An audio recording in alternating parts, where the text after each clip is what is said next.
Responsible for Genji Dawn of the Samurai and its sequel Days of the Blade, as well as the cult classic Folklore in July of 2006, Yoshiki Okamoto with his company Game Republic released Brave Story New Traveler for the PSP in Japan and Asia. A year later, it was published by Exceed Games for the US, which was the start of something absolutely beautiful. That was the Herculean feat of a localization effort for the Trails in the Sky games, which led to further localization works being completed for the Cold Steel series until the transfer to NIS America for later Trails and Ys releases. But it all started here, with a fair-looking, portable, and cozy JRPG that received favorable reviews upon its release in the US. Now, this game doesn't really do much to reinvent the JRPG wheel, and honestly it never needed to, because it still finds a way to charm you. Whether or not you're a fan of isekai and or seinen, I hope I'm saying that right, anime or JRPGs in general, I remember wanting this game as soon as I saw the cover art. I remember buying Tales of the World Radiant Mythology, only to return it the same day at GameStop to then be thrown off by the fact that they had a copy of New Traveler there. It's the only PSP game that has a horizontal cover fit vertically with awesome artwork showing off the main protagonist with his teammates. Not only are cover arts like these rare, but the United States received better cover art over the Japanese release, which is definitely rare when you take a look at, all the stuff that was released over there. Matter of fact, this is the only PSP game with a cover like this. The story of the game is loosely based in the world of Brave Story, which was originally a novel created by Miyuki Miyabe. The novel won the Batchelder Award, which then garnered both manga and film adaptations of the story with minor differences. For those who do not know, the Batchelder Award is one that recognizes a children's or young adults book originating from a country outside the United States and a language that isn't English and that's also translated into English for being outstanding amongst the others. Brave Story in particular runs about 824 pages, which to me is the longest young adult book ever conceived. If there's one that beat it, post in the comments below so I can know better. One would be able to find Brave Story in many different regional newspapers between early November of 1999 to early February of 2001. The manga adaptation released in Shinchosa's Seinen magazine Weekly Comic Bunch. The film adaptation was produced by Gonzo, whom are responsible for many anime series such as Gantz, Afro Samurai, and Basilisk, just to name a few. They actually have done so much more, such as contributing anime sequences in games like Lunar and Grandia, and even creating the animation for the music video of Breaking the Habit by Linkin Park. In which case, shout out to the anime music videos from the good old days of YouTube, where this song was playing, and it was mainly like Dragon Ball Z and Naruto fights. But listen, we were rocking it very proudly too, because it slapped when it was out. Now, the other two games under the Brave Story house were Brave Story My Dreams and Wishes for the Nintendo DS, as well as Brave Story Wataru's Adventure for PS2, which are loosely based on the original work. As a matter of fact, this version of the game comes with more content than the Japanese version, which is a little interesting since Japan would receive the updated version after the US release, with some games that this kind of thing happens to. Kind of like what happened with Shin Megami Tensei Nocturne with its Maniacs edition. Now, I'm sure that there are people out there that would consider this game to be garbage or not good enough to keep their attention. Well, I'm glad to say that I, myself, am on the flip side, willing to get into this retrospective. Upon starting the game, we're greeted with an opening cutscene with a track that sounds as though it could have been in a Pirates of the Caribbean movie. I'll just let it play out here.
No joke, it slaps, and we're moving on.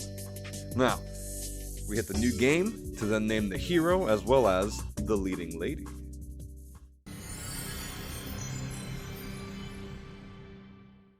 Our story begins with two youngins sitting by a water fountain. Our hero Tatsuya is here on a date with his not PSP, while the leading lady, Miki, is third-wheeling hard as her dog is just happy to be outside. She chastises him for forgetting his promise to walk the dog Kratos with her. Now, I have no idea why anyone would name a dog like this Kratos. That's like me naming my pet hamster Nobunaga if I had one. Anyways, Miki goes on about her day while Kratos runs after a random frog that hopped out of the fountain. She chases after Kratos while Tatsuya is still going hard in whatever game he's playing. Kratos comes back to get Tatsuya to follow him to Miki's body, unconscious on the sidewalk. A few days later, our hero is at the hospital to check on Miki. Her parents are going off on the doctor who said that she's in a coma due to unknown causes. Tatsuya loses his shit and runs all the way to the rooftop of the hospital and regrets it hard. There's no way that Miki will ever recover. That same frog hypes up our hero into going on a long and difficult journey to have our one wish come true. And that's to save Miki with our bravery. I'll let this next cutscene play out here.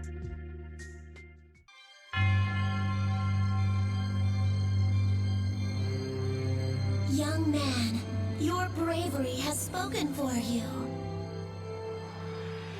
That is a traveler's mark, which you must present to the Watcher.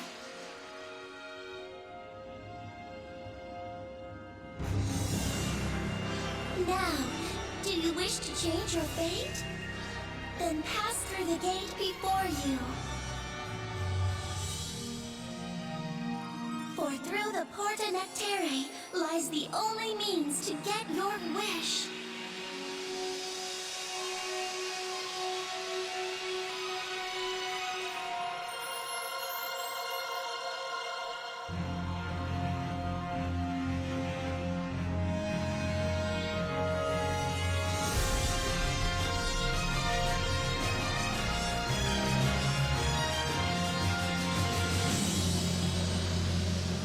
And just like that, we're on to chapter 1.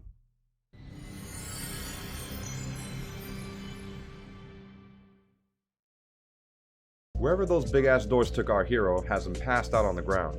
Along comes a plumpy green bastard that leaves just as quick. The resolution starts to spaz out as if I'm in the worst place to try a hotspot on my phone for YouTube. That plump of green is a goldfish, but I'm gonna stick with plumps here. Yes, an entire species of plumps inhabit this world and keeps us from leaving. So, in the hut we go. Inside we find a chest that contains a map of the world that we're in. Vision. Oh yeah, a PSP JRPG that's not a Square Enix product that has an overworld? You could say it looks like shit all you want, but as I was impressed by this back then, I still am now. Beats the shit out of menus and zones. I'm looking at you, Tales of the World and Crimson Gem Saga, but I'll visit those later. In the Cave of Trials, the next sequences of events are reminiscent of both the Brave Story movie and the beginning of the first Kingdom Hearts. The Plumps army pops in to drop some hints to our traveler before popping out. Stumbling into the next room, you decide your base stats per answer per guardian that served the Goddess of Destiny. The Dawn Guardian of the East. Here, you can choose between more BP, bravery points, or higher defense. The Dusk Guardian of the West, you can choose between higher magic attack or physical attack. The Snow Guardian of the North, more health or more agility, and the Sun Guardian of the South, more physical resistance or magic resistance. Beyond the doors that opened up, Wayfinder Lao shows himself, the guide and gatekeeper to new travelers that come to the world of Vision. He and the Plumps provide your results of how you answered the Guardian's questions. Whatever the hell Novice Brave Prototype 3 is, it grants us a sword you'd normally see in a PS1 RPG along with new traveler gear. Wayfinder Lao mentions that someone else, an impudent rapscallion, came here before you. Well, at least I know who the second prototype is. He tells the new traveler the challenges he'll face and to come out on top to make sure he can get one wish granted. Also, the save point and recovery point are present. After flipping the bird, these birds to be exact, we complete the trials and get warped back to Lao's hut. Lao dumps some info on Tatsuya about the world of Vision, how to get to the Tower of Destiny to get that wish granted, and Tatsuya's sword. This sword is a reflection of his own strength as an 11-year-old. Not bad. The guard has 5 holes for 5 gemstones that Tatsuya has to snatch up to evolve it to the Demon's Bane. which is his one-way ticket to the goddess. How and where to find them is up to Tatsuya.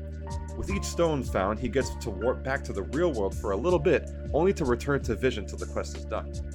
He gets warped to the town of Lanka, while Lao ponders on the fact that there are 2 travelers out in the world of Vision, instead of 1.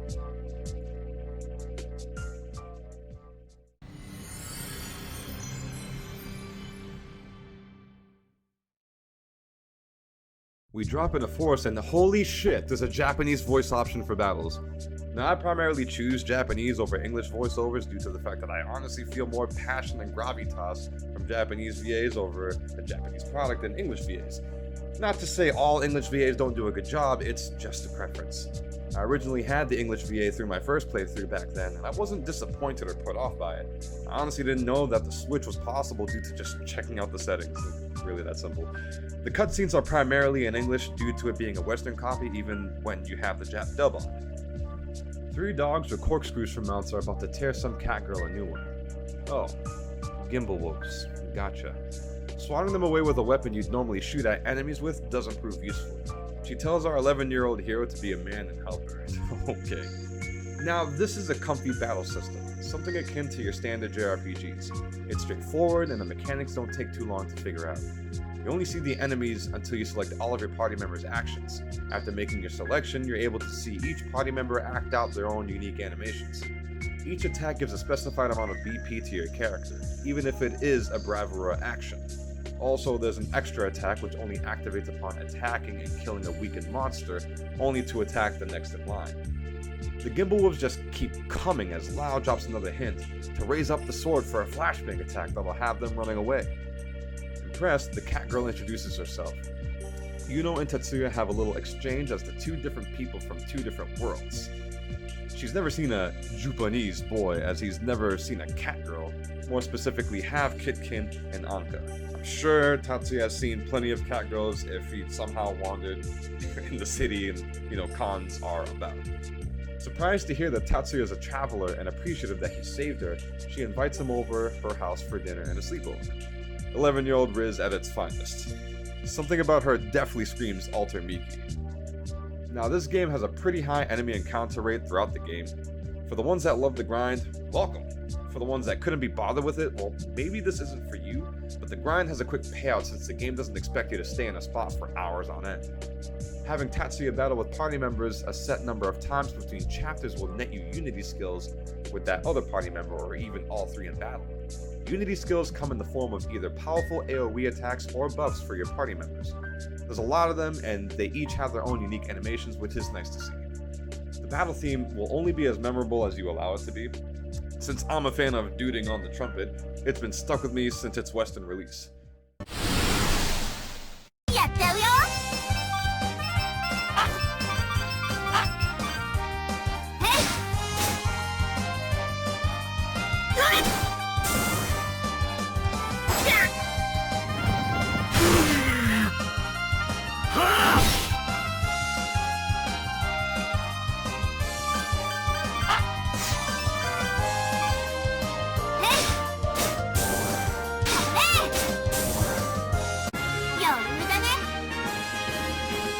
We arrive in Lanka to finally figure out what the hell an Anka is, and it's pretty much a human. And holy shit, look at this. The sheer parallel here. Yuno is Alter Miki. The parents are pretty much the same. Shit, even the damn dog, with his name spelled backwards, Sotart. Man, these isekais go wild sometimes. The 2 had their parents caught up over recent events, and they agreed to Tatsuya staying the night. Dinner has to be prepared, so that means we can explore Lanka with Yuno. Now I have to say that the designs of the towns, caves, and sides of buildings are not that great, but they get the job done with a passing grade. The first stop on the tour is the armory. It's all self-explanatory unless you've never played an RPG in your life. The second stop is the local fireworm branch. Yuno and the branch manager, Fraus, who then hands over the mic to poor Palam, goes over the lore. Think of the Fireworm Guild as the Fighters Guild from the Elder Scrolls. The members are Highlanders that go out and kill monsters to collect currency. Done. They didn't really need to go over the details in such great Trails series details. Anyway, we continue the tour of Lanka to meet up with Miss Marie. She dropped an accessory her boyfriend gave her in the forest we recently came from. Take a guess at where this is going. So we return to the forest, find the damn thing amidst all those random encounters. Got it! Returning to Marie, we're in for an accessory and out for an accessory book, craft tools, and a life diagram one. Pretty sweet. We get sent to go see Yokug for him to tell us that we can dismantle accessories for materials we would need, plus some extra crafting material. I made some just to say I did, but some along the way that can be made do come in handy, mainly any that defends against ailments. We head back to Yuno's to have some steamy food. Her dad, Fozzie, I don't know why I like that name, says to head for Laris as a traveler, and that's when Yuno drops the bomb that all parents fear. This 15-year-old tells her parents she's running off with an 11-year-old to see the world. Of course, they budge because who wouldn't want to travel with a worldwide celebrity? Jesus Christ, man. The next morning, Yuno gets a good luck charm. That's the item name, and yes, Yuno. She asks Tatsuya what his wish is, and he gets her caught up with the quest. He shoots his shot and gets pushed to the ground. Poor fella.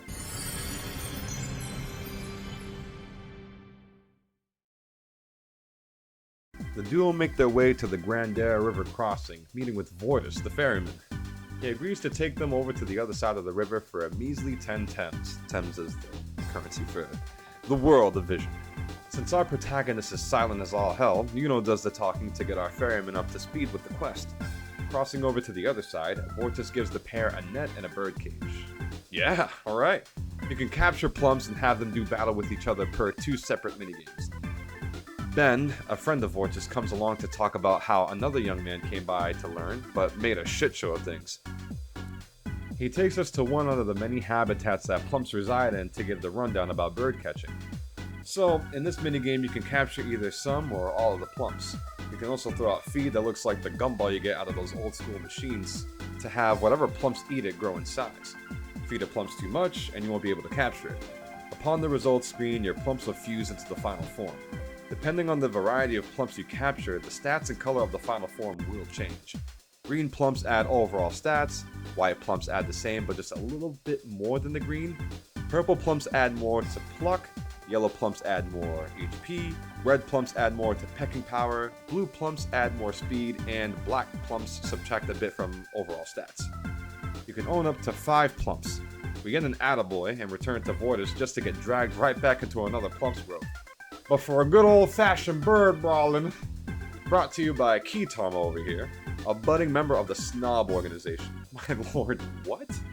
Social network of bird lovers. Nice. You let your plumps go at it while you sit back and watch. Unfortunately, my dumbass didn't fill up the bird cage, so my lonely little plumps got jumped by Kitama's solid 5 squad. Now that was a solid gang pounded. He hands us an apology bird feather after the smackdown and says that there are others around the world to brawl with, so you can gather more of these feathers. Get them all and something good's bound to happen.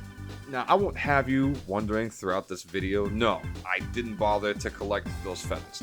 I'm not really sure what would happen once you collect all 15, even after my online search. It is known that you could use the feathers to craft some really good accessories. You can also trade your fused plums to other Snob members in return for some really good gear for your party members throughout the playthrough. No, I did not do that. We come back to Vortis again, and he gives us a bestiary. Nope, monster album. Yuno tells him that our next stop is Laris, and he says to hell with that idea, and to go to Sakawa first. Because of seafood? Makes sense to me. This man over here loves his seafood. As soon as we arrive, we get run off the road by the renowned lizard himself, Kikima, and his trusty Darbabas, Turbo. Now, for those of you that don't know, Kikima is from the original Brave story, who acts as Wataru's tour guide throughout the world of Vision, even though he was a school dropout. Now, I'm not advocating for people to do so unless they have some sort of plan to do better, but Yuno doesn't give a shit about the lore and almost shot the wagon. Our boy Tatsuya hides behind the barrel like a good boy until she switches gears and heads towards where the grilled fish smell is coming from. The two score on being promised the finest fish dishes at the inn via Lodge Master, followed by a small waterkin bumping into Yuno to trigger her "it's on site" mode we saw earlier. Much like Tatsuya to the barrel, the waterkin boy hides behind Tatsuya. It's here that we're introduced to our third party member with how well he stands out amongst the NPCs. He apologizes to the duo about his son and drags them out to do more work outside. The Lodge Master gives some context about Sogrith and his overtraining of his son Minos. But it's none of our damn business, so bring on the fish plates! Arriving in Lyris, City of the Arts, we get to see our fourth party member come out to make an announcement to the masses. Chief Melody of the Bahadina branch needs more heads to enlist and battle monsters across Vision since there's been an abundant outbreak. The only catch is that the branch is accepting tough 3-man teams only. Yuno and Tatsuya inquire with Kite about applying, and he already doubts that 2 kids that can grind enemy mobs effortlessly can hold up. Even though Melody said that there's no restrictions to gender or age, Kite has a different say, in which case he can go sit and spin on a cactus. We comprise of a plan to find a third man while Yuno makes an open threat to bake Kite. Alright, 2 steps in town and another sequence takes place. Something is always happening in this game, and I'm here for it. Yet another Waterkin bumps into Yuno. Maybe she's just a magnet for him at this point, to deliver urgent news that Minos went missing and he's trying to get a search party together. We head back to Sakawa to the Elder's hut to see Kikima, and learn that the Waterkin boy is inside the sea cave. Without much discussion, Kikima joins us as a guest character to go kick some ass as a full party for the first time. And a fine guest character he is to start with, as he's par for the course until we recruit Sogrith. Navigating deeper into the sea cave, we see Sogrith drowned by a boogaboo crab, and man, I think it'd be awful to go out after hearing the words booga booga boo. Yuno jumps in the way of its swipe towards Minos and gets bopped to Dreamland. Sogrith takes her place and a battle ensues with the Lizard Bros. The boss battle theme ain't that bad either.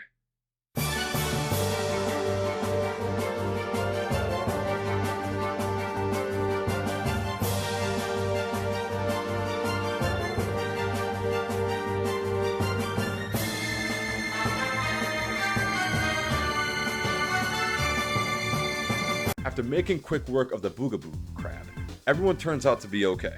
Kikima doesn't stay long as he's got a business to keep running. The father and son thank the duo for coming to the rescue. All of a sudden, Minos' belly starts shining bright, but it's actually some stone that he picked up in the cave.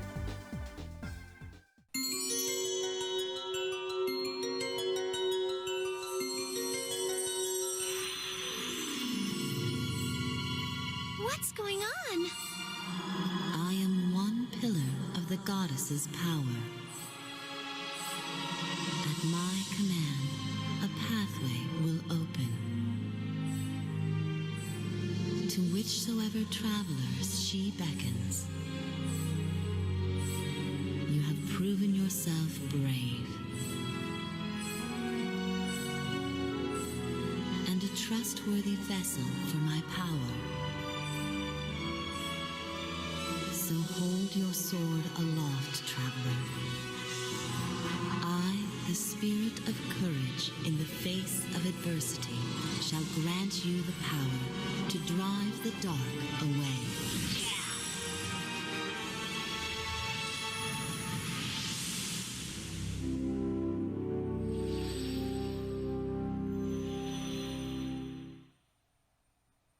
Sick. We got a new looking sword with the ability to use bravura skills. The Lizard fam recognizes us as the Traveler with the same kind of reaction that the average fan would give a celebrity. As we head back, in the next part of the dungeon, the screen shakes and we continue to stroll to figure out whatever the hell that was. So the Light Spark skill is basically Vision's magic missile, and I also have to say, the second form of the Traveler sword looks like an engineer's pride and joy with the way each blade flaps over. Not too bad.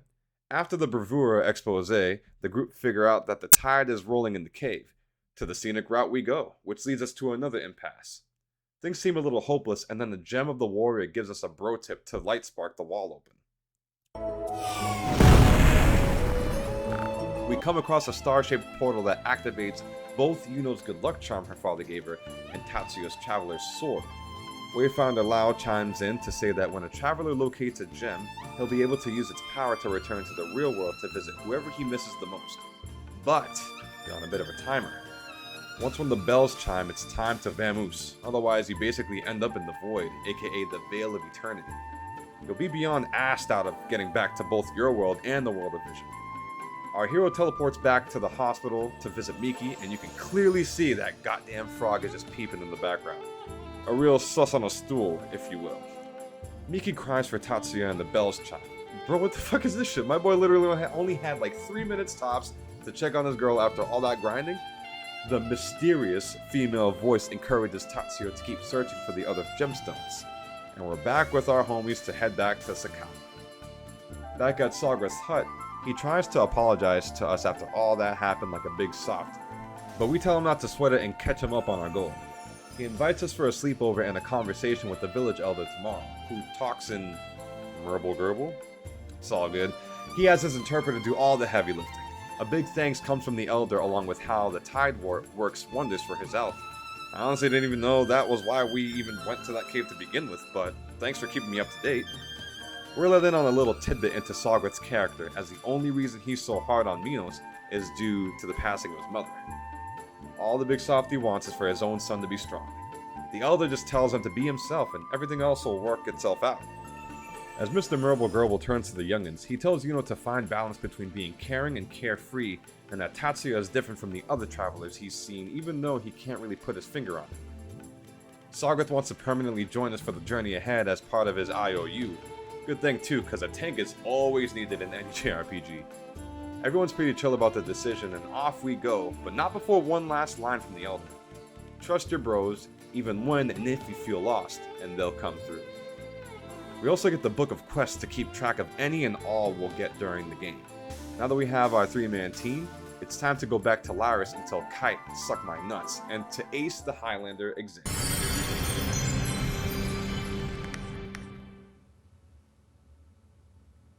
Now before Laris, we go back to Sakara one more time to speak to Fuften? Fuften? Yeah, you remember him, right? Cause I sure as shit don't. He asks us, or rather tells us, to make a delivery for him to Laris to some ass named Nelson. He makes a mad dash out of the hut only for our big O lizard tank to tell us that's Kikima's old man. We head to Laris to explore the downtown and uptown, which have obvious differences. I mean, holy shit, uptown looks like some spot from Athens, Greece. I dig the aesthetic. Even for a PSP game, it's pretty nice to look at considering that you're aware of what handheld you're playing on, you know? This is where we find our man, Nelson. We came through like Amazon just for him to give us Spirit Diagram 1 that I may or may not use throughout the game. From there we go back to Kite to talk our shit. There's nothing he could say to stop us from taking the first part of the exam now that we have Axzilla with us. The exam consists of us getting spleens from crazed Guaranas, not piranhas. The game explains how with certain conditions met, which is just to get an enemy to a low amount of health or take out one of their homies, that gets the enemy into a crazed state, aka double the size and double the damage from them. Beating them grants big boy XP and big boy items. You'll see in the video soon enough what that's like. We're going back to seaside, cave, of course. God damn, that's a big boy. A handful of spleens later, we go back to Kite and tell him to shut his damn hole. By the way, I love how the bear and lizard receptionists just have this don't want no smoke kind of vibe about them, and who can blame them? That bear stare. Anyways, Timu Saruman, Father Diamond, comes out of nowhere to tell us that the Chapter 4 title name has some shit going on inside. If you know adventure, RPG, or JRPG tropes well enough, that means that the main characters have to go. Welcome to the second half of the exam. Even though Kite and the two receptionists go instead in spite of Yuno. It may not be said, but it's certainly shown. Kite in the real world must be someone who hates cats, I can promise you that. Inside the hospital, Yuno gets cold feet when she sees that the entire interior looks like Swamp Thing made a home for himself here. And so she just shoves the preteen forward and on we go to dungeon crawling. Trees, frogs, big black wasps, and more lurk these halls. In a particular room that we come across, the question mark man from the intro is talking to somebody, telling her that he's going solo dolo. Man, the way he talks screams Edgelord. Us minus you equals me. Do the subtraction. The conversation does hint at something bigger within the story's plot. Apparently this old woman let this edgy boy in on her plan, to which he's dropping out of to see his own plans through and literally roasts her. But instead, cooks us out in the open. We give him the old, what the fuck bro? But he doesn't seem to care. Soggy here then thinks that this guy is the monster who Father Diamond is talking about. Edgelord here says that he ain't the one, but the one that's further in the dungeon he admits to letting loose by breaking the mirror it was contained in. We ready our reserved rights to beat that ass, and he gives us a name. Ray. He notices that Hero's sword has some bling and decides not to fight us. He wonders if our hero will answer the same voice that he answered to that probably has him now looking like an offbeat Kafka. Downstairs, we come across the next boss fight, and I'm trying to figure out how the hell this abandoned Kingdom Hearts boss fit inside that mirror. It doesn't look like Kite and his homies could have gotten much done, so they're napping instead.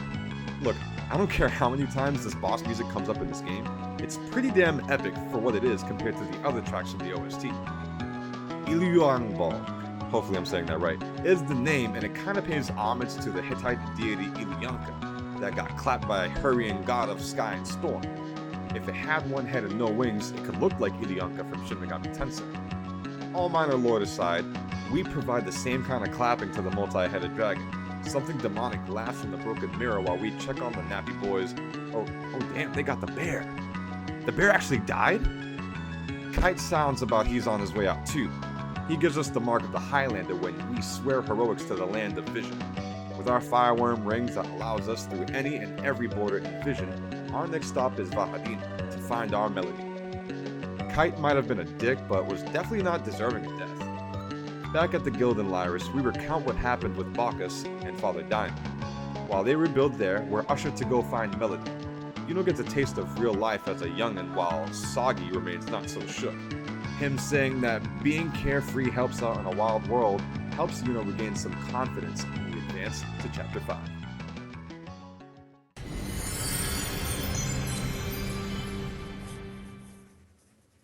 Not too far from Lyris, I found myself in Plump Grove since I refuse to call them by their actual names still. I haven't really put any care into figuring out the mechanics behind collecting, fusing, and battling them, but it was nice all the same. After a bit of grinding on some peculiar mobs, the Bog Sasaya border is the next destination to flash our new bling at the guard, only for Yuno to catch a little roast on her nails. Damn, probably looking like Lady Deathstrike over here. The same isekai trope hits our heroes, excluding our giant lizard, where the world won't take you seriously due to age and size. Two merchants talk about bandit activity throughout the land when all of a sudden, a new distinguished character arrives. Definitely not party material. Lena and the Knights of Stengel, or Stengel, aren't really impressed with our bling either, brandishing weapons and shit, but in reality, they confused us for some bandits that have the same bling that we do, posing as Highlanders as well. They're not looking to take any chances on believing our pleas. This is a great time for Kikima to literally pop on the scene, but not just him. The original hero Wataru and his companion Mina from the Brave Story book and movie arrive on the scene, which back when I played this on the PSP all those years ago, I had no idea what a nice crossover this was. I backtracked to then watch the OVA, but more on that later. A knight saying zoinks? I love the translation sometimes. As Leonard recounts the recent happenings with the OG troop, they pick up on the fact that this goat is being hella racist. The knights are looking for one Kitkin and one water can. Just about anyone checks out? Shout out for Wataru for calling out the BS. Leonard doesn't actually believe that they are the bandits though, which leads me to believe that Goat Boy is trying to meet a quota for the month. To prove our friend's innocence, we have to go out and find these crooks with Wataru and Mina while the rest stay behind. We now have the power of 2 travelers, which is rarity throughout Vision itself, but not for those who have watched or read the original material. Wataru mentions another traveler by the name of Mitsuru, while Mina wonders how we're going to find those bandits.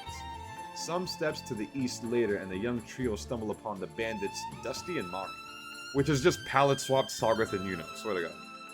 After having some poor bastard run his pockets, our team comes up with Operation Beatdown at their home base. Here is home to some armadillos, spiders, Dr. Seuss-looking ass giraffes, and most certainly not bandits. Certainly not. By the way, the unity attacks between these 3 youngins absolutely slap. Further into the hideout, the palette swap bandits go over how faking to be Highlanders to easily run pockets is a peak villainy. The gang confronts them. They banter, "You think you could scare us off with hackneyed TV dialogue?" And 2 3-man unity attacks later, the bandits go down. I'm not sure if they were that weak or my half-pint express unity skill kicked absolute ass, but in any case, the kids demand justice and— wait, another palette swap? Behold, Lucky and Kate. A little tougher than the last pair, but went down easily all the same. Now, what the shit is going on here? Look, I know that Vision has to have a lot of inhabitants, but man, 3 pairs of palette swaps, and the best for last is Ned and Ashley. Yeah, they are tougher, but this is still a little goofy to me. It's almost as if they just threw out scrap pallets for our teammates just for a last hurrah kind of deal. 3 boss battles and still no level up. Whack. We get bandit banter afterwards and they all decide to sit in a kumbaya circle just in time for Goat Guardian to come in and treat this as an episode of Cops. If you know, you know. Later he apologizes to our hero and we choose to forgive him. The whole gang picks on Yuno for having a Goku-sized appetite and the new heroes part ways with the old ones. Laner teases us with a team up but instead gives us gems for a job well done, thanks to the people that we saved. But we can only choose one. Now, this is a little interesting here. We have 4 choices between a red, blue, purple, or green gem. These carry the elements of fire, ice, lightning, and wind respectively. Any one of these will align Tatsuya's sword to the element and act as an actual gemstone. So we're rocking 2, baby. I chose the purple since lightning is such an OP element in other JRPGs I have played, unless I come across an enemy that either absorbs or repels it. This gem is the Gem of the Spirits. This is quite the gem since it gasses us up and blesses us with a new sword. By the way, it doesn't really matter which element you pick, this thing is destined to look like the green chainsaw, which is fine. The next star sigil pops up and you know what we have to do. Miki is still sleep talking over here. There are voices that can be heard in the hallway. The hospital director's voice and the voice of Ray. The director chews his ass out for being away from home for days, which causes his mother to be worried sick. Ray makes a promise that this will all be over soon, and to look after her. The hospital director failed at directing Ray back to the conversation as he left, which also signifies to us that he acquired another gemstone at the same time that we did. We get asked by a mysterious female if we want to know who did this to our girlfriend we neglected. It's Ray! Well, I'll be damned. Now we're simultaneously tasked with getting rid of the spell he has over our girl by getting the rest of the gemstones. After warping back, we fill in the rest on what had happened, and Goat Knight basically dips while saying, "Probe, that is your problem." Fair enough, and now we're on our way to Vahadina.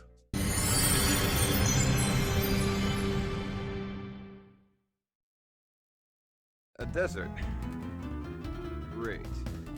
Now to find our next party member, maybe. After exploring Vahadina, the gang comes across an old man, Mamanu, the chairman of SNOB, the social network of bird lovers. He seems to be more for the guys since he really doesn't give any modicum of respect to Yuno's presence. He offers Tetsuya a bird net beefer upper kit. No lie, that's word for word. At first, the young lad was hesitant, but obviously takes the damn thing. It's unfortunate because throughout my playthrough of Brave Story New Traveler, I just didn't give a shit about bird catching. I mean plumps catching. At the Highlanders HQ, nobody is there, but this rando shows up to tell the group that the Highlanders that were stationed here have been gone for 3 days to scout out some desert ruins. He throws out the name Cecilia, who's Melody's sister, and asks for us to head to her Darbaba post. This is all to keep from going after the absent group on her own. The conversation with Cecilia goes as one would expect. The gang tells her to stay back and to let them handle the rescue mission.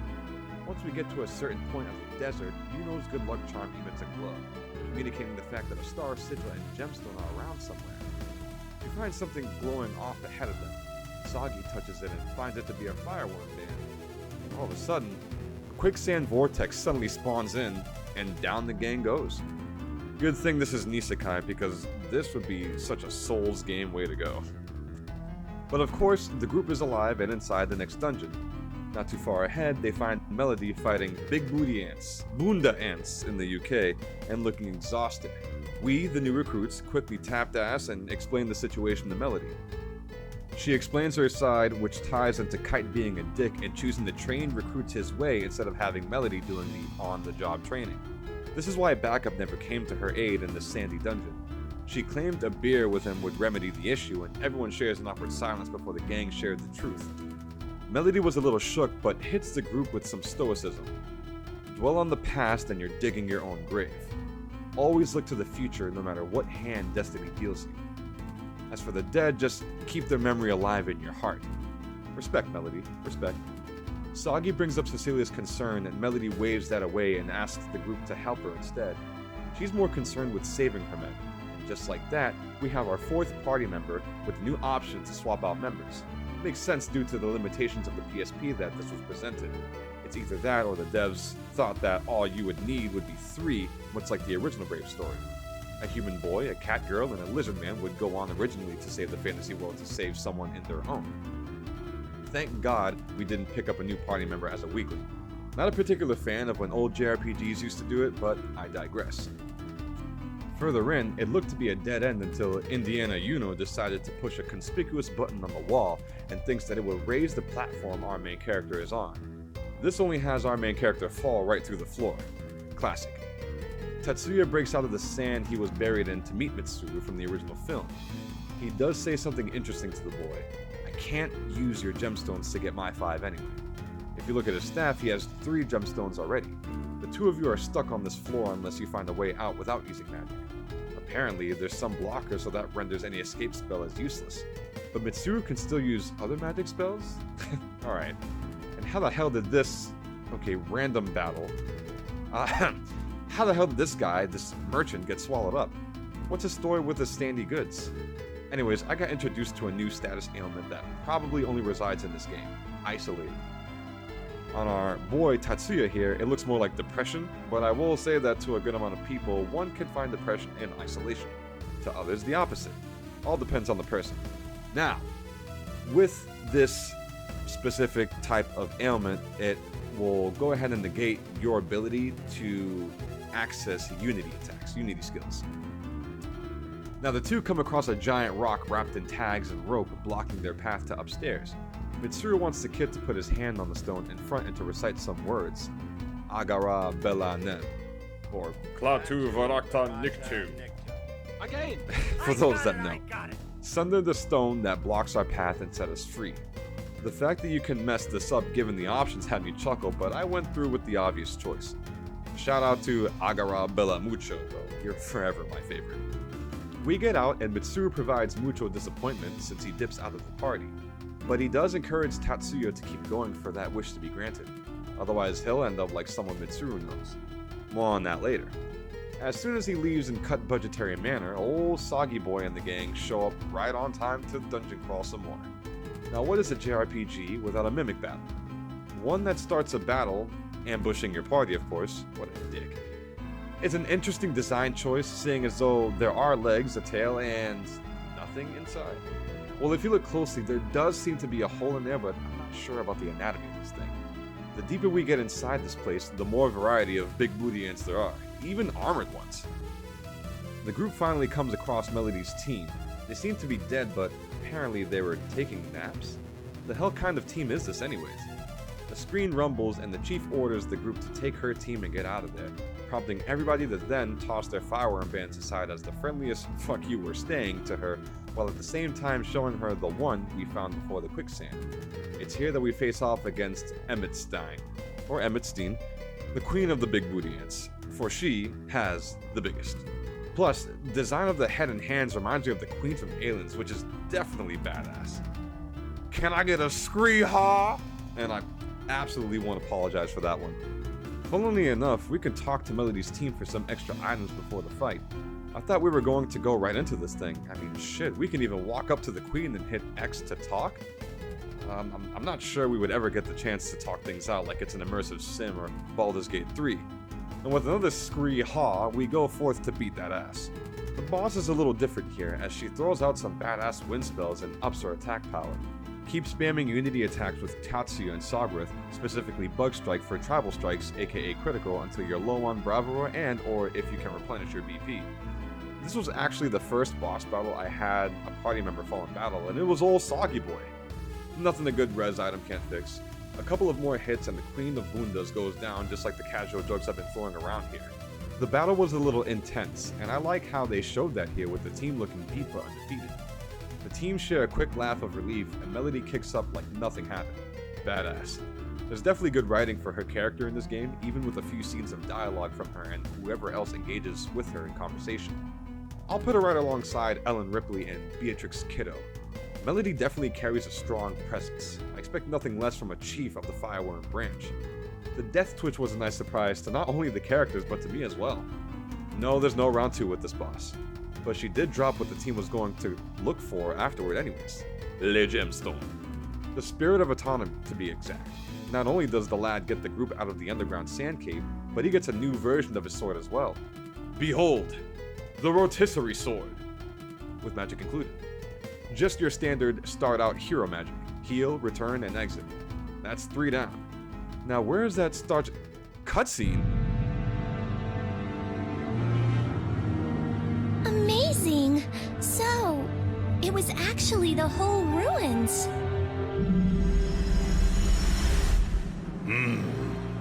Looks that way. No wonder it's been glowing this whole time.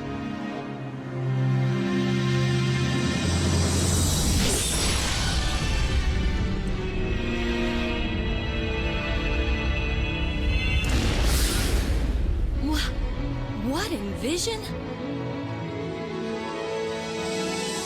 Hooey! Show off some more, why don't ya? Gas. Absolute gas. We're back in the hospital room with Miki to spend some time while she dreams about us when we were younger. Which is kind of weird because aren't these kids 10 or something? Either way, reminiscing is reminiscing. Ray shows up unwanted, figuring out what our wish is and seeing that we're pretty serious on making that wish come true. Tatsuya brandishes the rotisserie sword to violent and chill responses. He tells Tatsuya to not trust anybody, claiming it's good life advice for the youngin', even knowing that he wouldn't heed those words. He dips out in an edgy way, only for what seems to be like his parents take notice of him. One can only wonder what his background is and what his wish is. Our hero returns to let the group in on what had happened in his world, and they're not too thrilled about it. Matter of fact, it even pissed off Melody to the point where we now have her as a permanent party member, sending her team back to Vahadina. But before they go, she gets the group to kneel while she shouts a decree giving them new fireworm bands and increasing our rank. A new option to receive bounties at branches according to the numbers of monsters we slay becomes available. Melody's team tells us to head to Gasara while they return to a pissed off sister.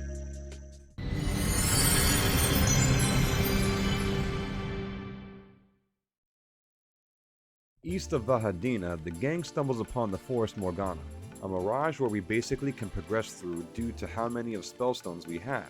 Spellstones in this game drop from every boss you defeat, most recently the M-Stein Spellstone. With each one we use, it'll unlock another part of the forest. The first one we come across has some mysterious voice ring out, feeling relief that there are people out in vision who wish for peace. The voice goes on claiming that here is where they hid all of their treasures, waiting for worthy ones to come along. The first spellstone to go is from that giant crab from earlier. Grinding here is a bit of a good choice given that the enemies here provided good experience. Outside of that, we arrive at our next destination, Gasara, Town of Commerce.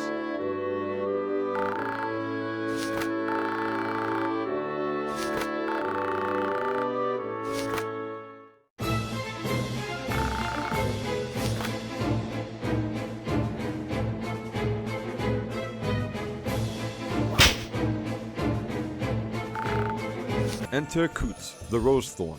Not sure why all of the hyphens. The two seem to have some history of rivalry between each other as chiefs of their own distinctive branches and vision.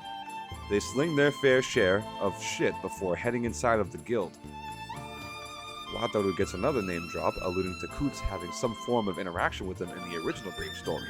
Seems to be a worldwide phenomenon, having 2 travelers instead of just 1. Melody decides to stay behind and catch up with Coots while Catman Trone here gives the gang a tour of Gasara, which seems to be a big lie to me as I control our little hero freely. This works out as I can outfit my party with new gear. New gear? Oh yeah. Let me not get ahead of myself, even though I do take joy in outfitting characters with new gear. No matter the JRPG, no matter if the stats increase a little or a lot, I decide to converse with not Tifa, but Chifa, by what looks to be a restaurant of some sort. She complains about the ruckus, so it's time to be a little curious. A diminutive fellow is having a back and forth with 2 townfolk about how the monsters of Vision are only going to get more violent over time, via big boy vocab. The 2 think he's outright lying just because there's a competition going on, calling him a spy. Oh, I guess Tron was somehow guiding my hand the whole way and didn't even realize it, my bad. The talking purple candy corn picks the cheeky dialogue route and tells everyone you're welcome. This is in part to him reserving the right to defend himself and dunk on the other 2 townsfolk in case if they got violent, but he took the high road. And somewhat, that would be on us due to our negligence? Alright buddy, settle down. This is Roppel, or Dr. Roppel, the Pan King, and it shows since after all that talking, he left everyone in the Ellipsis realm. As opposed to Pankin race are brainiacs by nature, Rappel's story up to this point consists of investigating paranormal happenings throughout Vision by the orders of another doctor, Dr. Baksan of Lords. Oddly enough, except not really, it's hit the Gasara region, though it was just a town, pretty damn hard.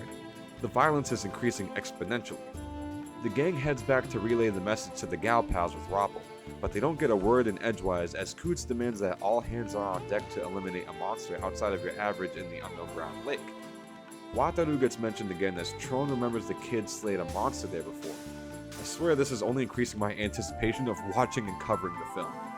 There seems to be a lot of callbacks to the film in this game, and I'm excited to figure out what happened before Tatsuya. There seems to be a link between two separate pieces of information here. The doc takes it upon himself to join the cause even though some are skeptical of what he can do.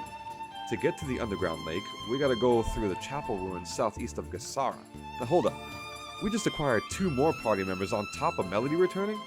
Hell yeah, more skills, magic, and unity attacks to see and more to unlock. Before heading out, we talk to Tron again for some special dialogue between him and Yuno as she asks for Tatsuya to wait outside, and Tron gets his homie out of the building too. Yuno looks up to both Melody and Coots since they're badass female heroes. She wonders how they even get close to their level and worries that she's holding everyone back because she believes she's not that strong. Tron drops some knowledge on Yuno.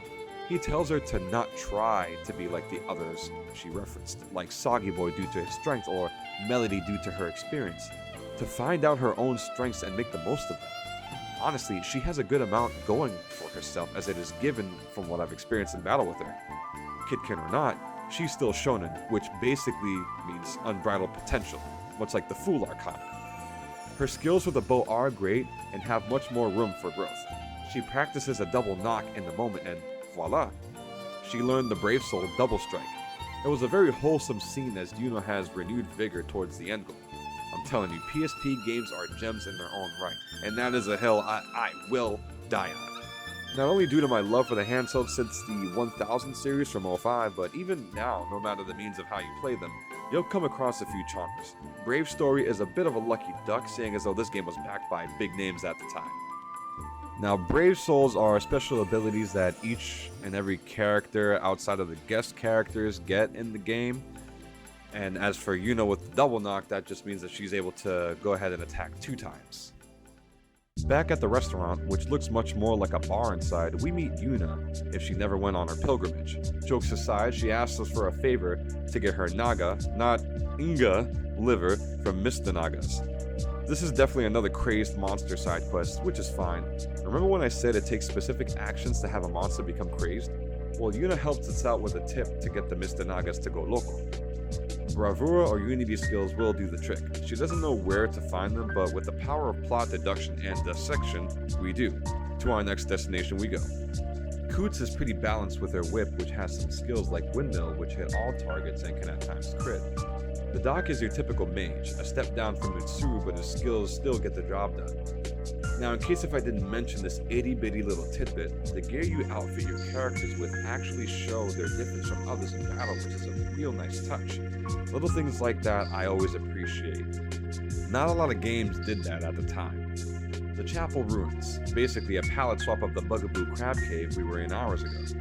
Coming across an evil Bruce from Finding Nemo, the Mr. Nagas, and the differently colored Arrow Naga. And here we get a shot at our big boy. He goes down, and that yielded us 1 Naga liver. These enemies can hit pretty damn hard, so you know what has to be done. Grind time, with a little exploration. Further inside the dungeon, the group comes across 4 demonic-looking statues that emit some sort of toxic stimulant fumes that has been causing any living being to become more violent, to the point where it starts to affect our heroes since they're right at the source.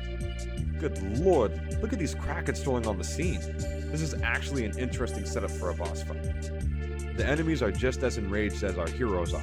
Even the stage looks pretty badass. 2 enraged Krakens with the demonic-looking sources behind them. Again, that attention to detail. Hitting any one of the Krakens enough times will show their tentacles get severed, which will prompt them to heal up and regenerate them. After taking them down, the Gasara Fireworm Guild branch members arrive on the scene to our heroes lashing out at the air.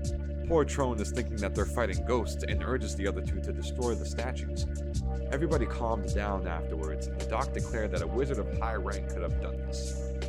He also points out that he's known that Tatsuya is a traveler given the obvious facts he's seen thus far. He decides to join us permanently until he gets bored and we head back to Gasara. Interestingly, those squids had no gemstone, and there was no star sigil in the cave either. Back at the guild, the question still lingers: who could have placed those statues out there? That answer will come in time. Nobody in the Gasara region had any info the group could use about the gemstones. Rappel name drops Palta, a mining town in Arikita, to be our next destination, since miners would have substantial knowledge of gems. I mean, hey, that does check out.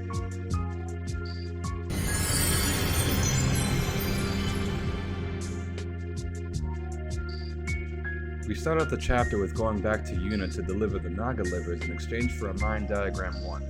A meh trade, but hey, another side quest completed. Back at the guild again, Melody checks in on the catman known as Lucky, who exclaims that a giant enemy crab spawned at the dungeon we had just completed. Coots is gone, nobody at the guild could leave, and, well, you know where this is going. A mighty whooshaw rings through the underground as a more ominous version of the bugaboo crab fights us. It's a pretty sweet palette swap, as this boss looks like it became one with the Satsui no Hado. Do you hear what you've done before with any other boss? I had Yuno and Melody in my party, with Melody getting tribal hits in with her Swallowtail Slash. The Satsui no Hado proved to be no match for our heroes, and we head back to the guild to receive a Fireworm Diagram 1 for our efforts. Ahead lies the Nacht Arikita border, where 2 guards, one of which looks hella snuggly, says we can't pass through due to a landslide in the mountain pass ahead. But there is another route the group can take. Follow the mountains south and around to the far side to the border cavern. We enter the border cavern on the Nacht side, I'm really trying here, and march on through. Rhino warriors, blue spores, and bandits lurk around. In my playthrough, Tatsuya, Rappel, and Sogrith were definitely bodying the mobs here. Another bird brawler resides here as well, and I'm not really sure why. Next to her is a Fruit of Constitution. Every fruit item you get in this game can be used to increase stats on the desired character. For me, in every JRPG, it will always go to the main protagonist. I believe in the hero's rights. And another thing, try to, look at what you have in your inventory. I came across it a lot that I had more fruits than I knew what to deal with. I might have just kind of zoned out on the adventure, but when I found myself looking at all the fruits in my inventory, there was a lot to just kind of disperse on our pint-sized hero. I caved and fought the bird brawler just to figure out I made a grave mistake. It's a 5v10 battle, and, well, just take a look. Surprisingly, it was kind of a close battle, but still I was just seeing my plums get massacred on screen. Didn't even know they could use magic. It piqued my interest a little bit, but it still wasn't enough to invest time into it. The next section of the cave has the group come across this big evil looking door. Weird inscriptions on the face and what looks like darkness is seeping out from around it. A ringing bothers their ears while deductions are tossed around. The door is actually a magical barrier, and Melody believes that someone or some group built this to keep something in. The dog wants to break it open for the sake of knowledge, and Soggy drags him right away from it. Melody calls the others to join her in walking away, for the better. After the cutscene, we can see how this barrier is really doing its best in keeping whatever the hell is in there from breaking out. Seeing as though darkness is seeping already is a bad sign. We continue to the Arikita side of the border cavern to clear more mobs and find more treasure. No bosses here as we find our way out and come across these little guys.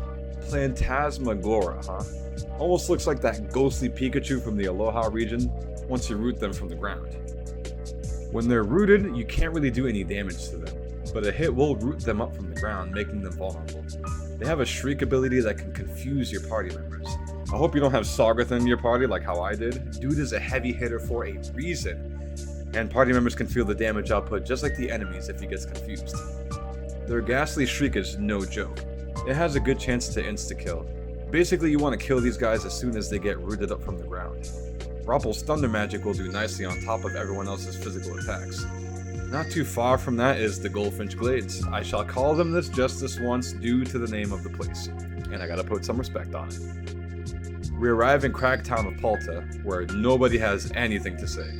Literally, everybody in town is just quiet, leaving a bit of an eerie vibe.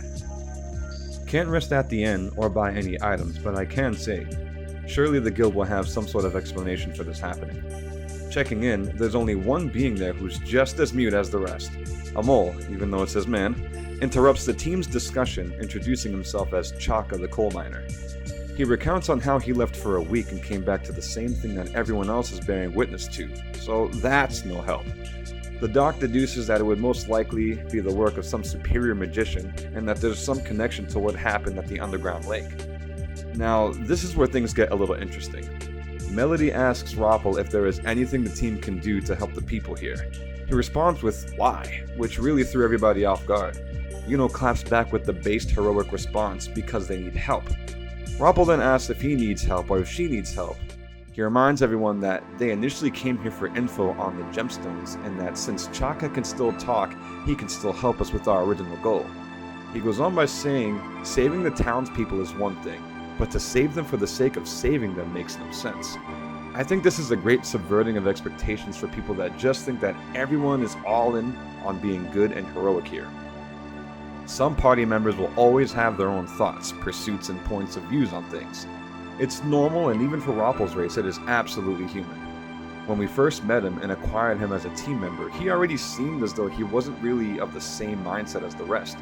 Too much IQ that outweighs the EQ. Yuno expects us to clap back at the doc. Honestly, should have selected the second option, but I figured out what kind of story this is from the beginning. This is basically a step down from Studio Ghibli material. After insulting the genius's intelligence, Melody checked Roppel about Dr. Baksan not giving the doc credit unless he helped people out. She knew that Baksan gave the doc the task due to him having a small heart. That there's no room in a small heart for learning, which I would have to agree with personally. Too much IQ and not enough EQ makes for someone emotionally inept, although on the other side, too much EQ and not enough IQ would make for someone that would lack logic due to emotional intelligence, being grand in size. To find and tread the balance is a fruitful endeavor, a journey that bears more riches than the outcome itself, even though the outcome is enlightenment. Alright, deep.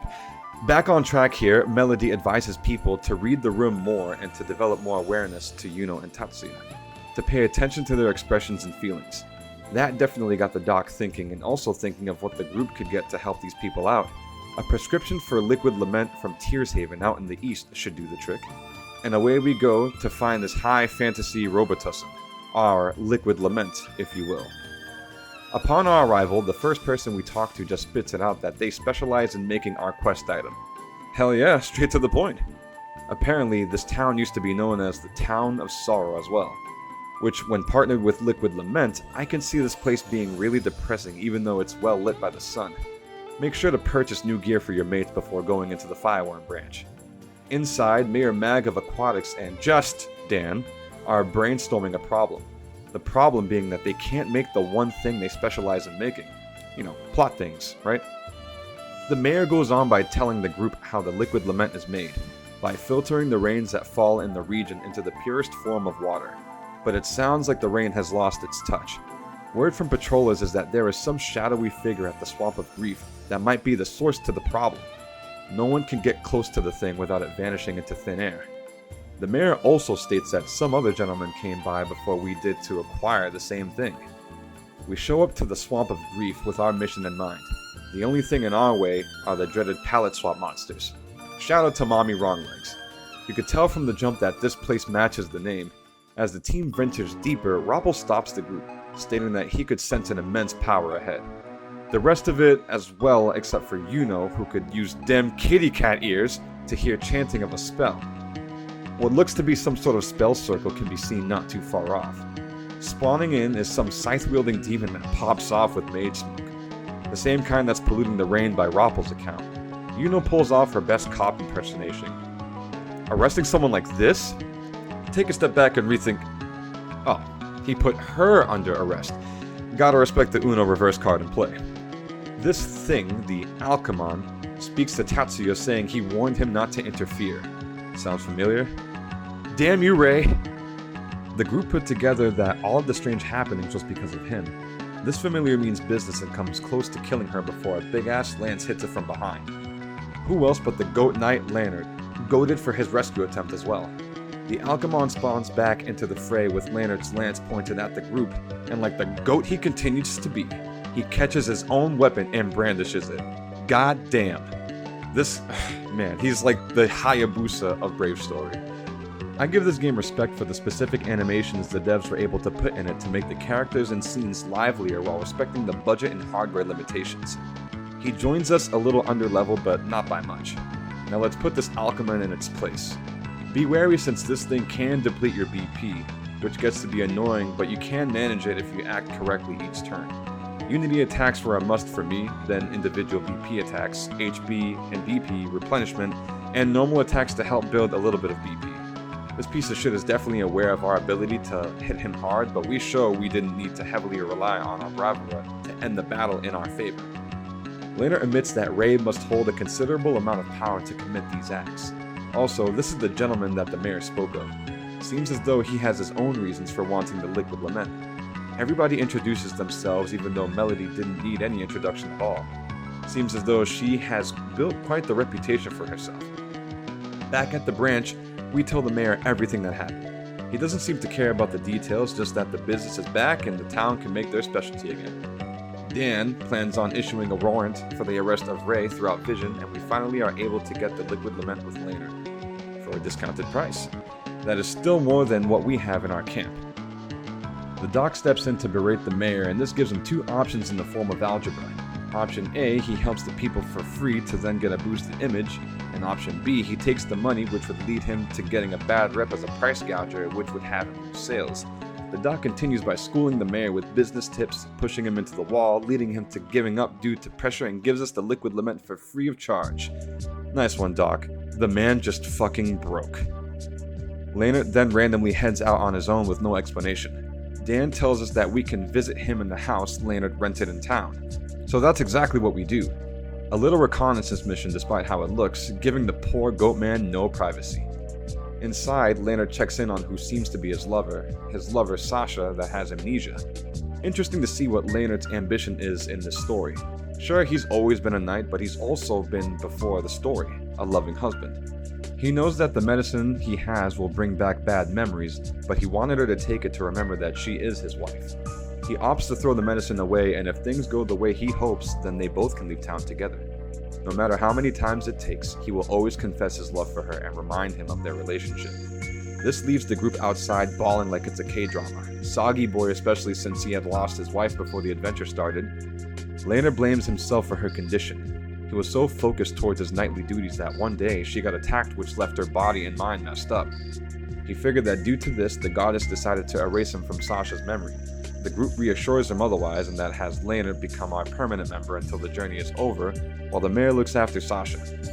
Melody drops a line that could be controversial to some, but makes sense nonetheless. Sometimes, loving a person means leaving that person. Sounds as though she was saying that to herself. Let's head back to Palta.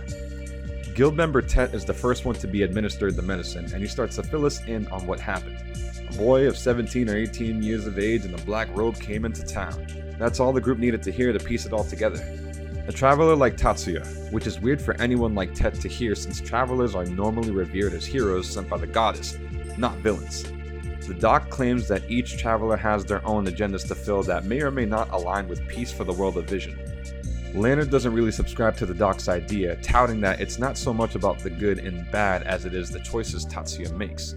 The back and forth is interrupted by Chaka, stating that all of the miners entered a deceased state. Deceased, not diseased. Okay, good. The party decides to head to the mines, but not before Chaka says that it's the curse of the fireworm, and nobody questioned it. Interesting. Laner is a pretty cool party member to have, even if you were to just try out what he does in battle via bravura skills. His Scorpion Needle skill practically guarantees paralyzing an enemy, which comes in clutch. The Polta mines look about the same as the Emmet layer, but with such a rich brown color. Maybe copper? All manner of baddies here look better than the ones we have fought thus far, but I believe that comes with story progression in any JRPG until you start fighting angels and demons. This place even has a mimic that hits like a goddamn truck. It could basically two-shot Laner if it could act twice in a row. Ahead, the doc points out the differences of terrain between where they're standing and what's out in front of them. Seems as though someone forced their way through. These miners were basically forced to work themselves towards being slaughtered. One miner in their midst shows signs of life, and the two young heroes tried to give him some water, only to be stopped by the doc. He states that if the miner were to receive that water while his body temperature is already low, it would lower it further onto its death. Faced with this truth, the doc starts to tremble upon the realization that he had no idea how to save this man's life with all the knowledge he possessed. The group are all in agreement that he'll die either way, so Yuno gives the doc the water bottle so that he can deliver it to the dying man. But by the time he tried to, the man passed on. He burned, suffered, and now has to pass on without that sip of water. Whoever the suspect was didn't matter to the doc, for he desired for that person to go through the same thing. Melody reminds everyone to remember that anger, but to keep a cool head to avenge the men of Polta. So this is what Chaka was talking about?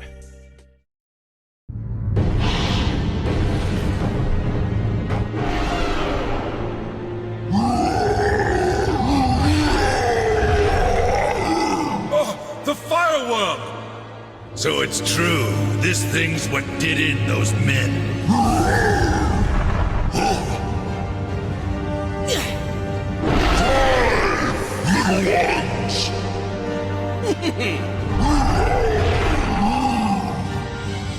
I'll try to hold him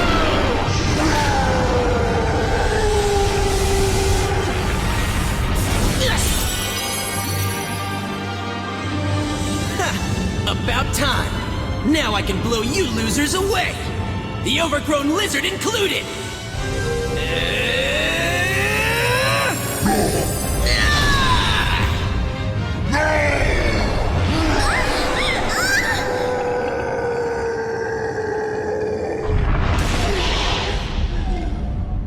What a stupid fool!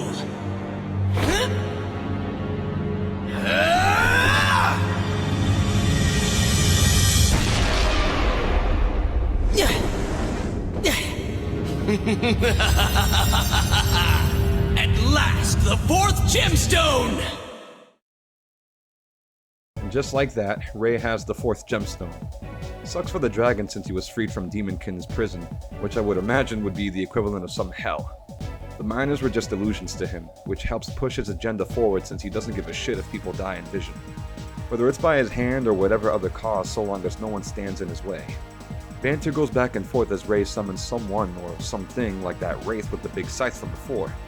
Kashin Kogi isn't alone in this battle, so we take the boys out for some dirty work here. Despite Kashin's nullify damage spell, EX spells, and Z spells, both which hurt like fuck, by the way, it was a pretty straightforward fight with 3 hard hitters in my opinion.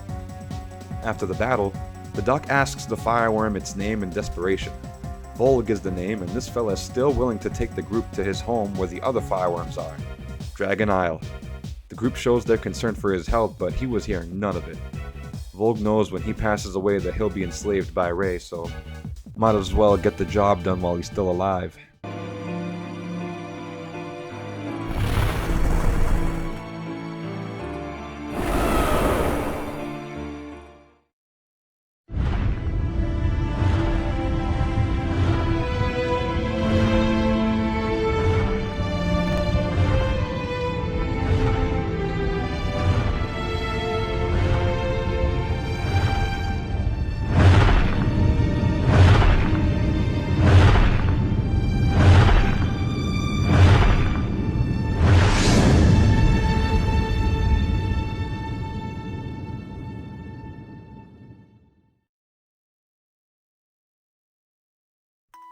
Volg gets the job done as he dies in his home. Other fireworm arrive on the scene, Aga and Kazai. The doc refers to these two as part of the 7 Pillars of Legend, the leaders of each dragon tribe. Samida and Tadina arrive as well to check on the status of Volg, thinking that he passed in the Great War 800 years back. Naeva and Halam are the last to arrive to notice his wounds. Vine calls out for his elder brother. Volg beseeches Vine to call together the Council of Fang and Wing to tell the Worm King. Everyone gathers around in front of the Worm King, aka Grandpa with the multicolored wings, you know, the kind you'd find on a knife at the gas station or some Asian store at the mall. I hope whoever watches this knows what I'm talking about here, so I'm just not alone with that. Grandpa thanks us for saving Volg, and now the other Drago Bros are pretty pissed that some teenager stole a relic from their homie's eye socket. Grandpa brings up that their sworn enemy, the Dragonkin, are starting to surface, which prompts the Drago Bros to scout all over vision for them. Volg's younger brother Vine tries to get Grandpa to give him the green light to take our pint-sized hero on Operation Dragon Eye. No persuasion check was needed to succeed. Vine then takes out his eye, sweet Jesus, what a machine, and to give to Tatsuya. The gem of the fireworm speaks, flexing the fact that it's been around since the conception of vision, demanding the young man raise his sword to obtain the power of the fireworms. 4 gemstones in, and our traveler's sword transforms it to its fireworm form, writhing with life. This keeps us neck and neck with Rei, piece of shit. We all know what comes next. The only problem with that is that the same goes for Rei. So we rush to the star sigil behind Grandpa's throne, which is interesting since there is no throne behind him, but hey, what are you gonna do? Rei gets close to taking out Miki and ridding himself of the shitty memories, but hesitates. Tatsuya shows up, surprising the opposition with a new gemstone, and a one-on-one ensues. Wow, we're really doing this in a hospital room, while Miki's having a snooze. Just hit him and heal when necessary. He has this move called Ferricide, not really sure what it means since I tried to look it up on Google search and came up dry. It just looks like he summons a big metal slime that engulfs you and pulls a chiaotsu. And the fight's over? Makes sense since we're really on borrowed time in our world. He expects our fight to continue and finish back in Vision to see who gets the last gemstone. Grandpa realizes that Rei is quite the threat at this point and that it's going to take more than the strength of our friends to put him down. We need our own strength. He asks Tatsuya that even against all odds if he still chooses to fight with everything he has for the ones he loves. One subtle nod and Grandpa is all sorts of hyped up. We learn the brave soul of indomitable spirit. The group congratulates us and passes the vibe check as they always have. Grandpa gives us our next destination, Lords, to visit Dr. Baksan and see if we can get any info on Rei's whereabouts. Vine's ready to go with us and tells our hero that we can summon him both in battle and on the world map. Yuno voices her concerns over Volg with Grandpa, but he reveals that Volg had died as soon as he brought everyone to the island. This is a much better fate than where he was before we arrived. The group then takes off to their next destination at the behest of Grandpa.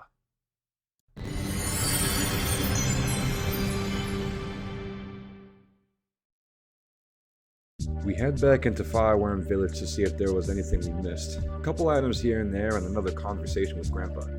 This time, Melody steps forward. He recognizes her as the leader that she is within this world. The entire experience with talking to dragons alone has her wanting to flex that towards Coots. It's here that Gramps asks her for a favor, to look after Vision. Dude, wait, that's a whole ass call to destiny. This definitely has Melody be taken aback by this as Gramps continues to point out how there's a really good amount of living creatures that aren't good. That there's potential for evil in their hearts, including the Dragonkin. Even though Volg is without his eye and it can be used for nefarious purposes, evil will never get the upper hand so long as Highlanders roam. Grandpa decides to choose her to join with the Dragonkin to eradicate all manner of evil with Crimson Flames. And just like that, she learns her Brave Soul, just rewards. That's 3 out of 6 Brave Souls we have to collect, but we'll get to them later. Outside, we call upon Vine to take us to our next destination. With a flash of light, a new music track and camera angle change. We take to the skies. We take a pit stop at Sakawa Village to help out a Darbaba's owner with his very own, since Melody diagnosed the damn thing with Darbak my legus? Darbak me legus? Someone's leg is fucked up, which she learned about from her sister.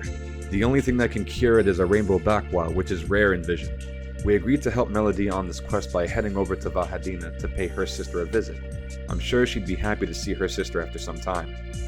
Cecilia chastises Melody for leaving the branch without a commander when the people there needed her guidance and to be more aware of her actions and what it does to people.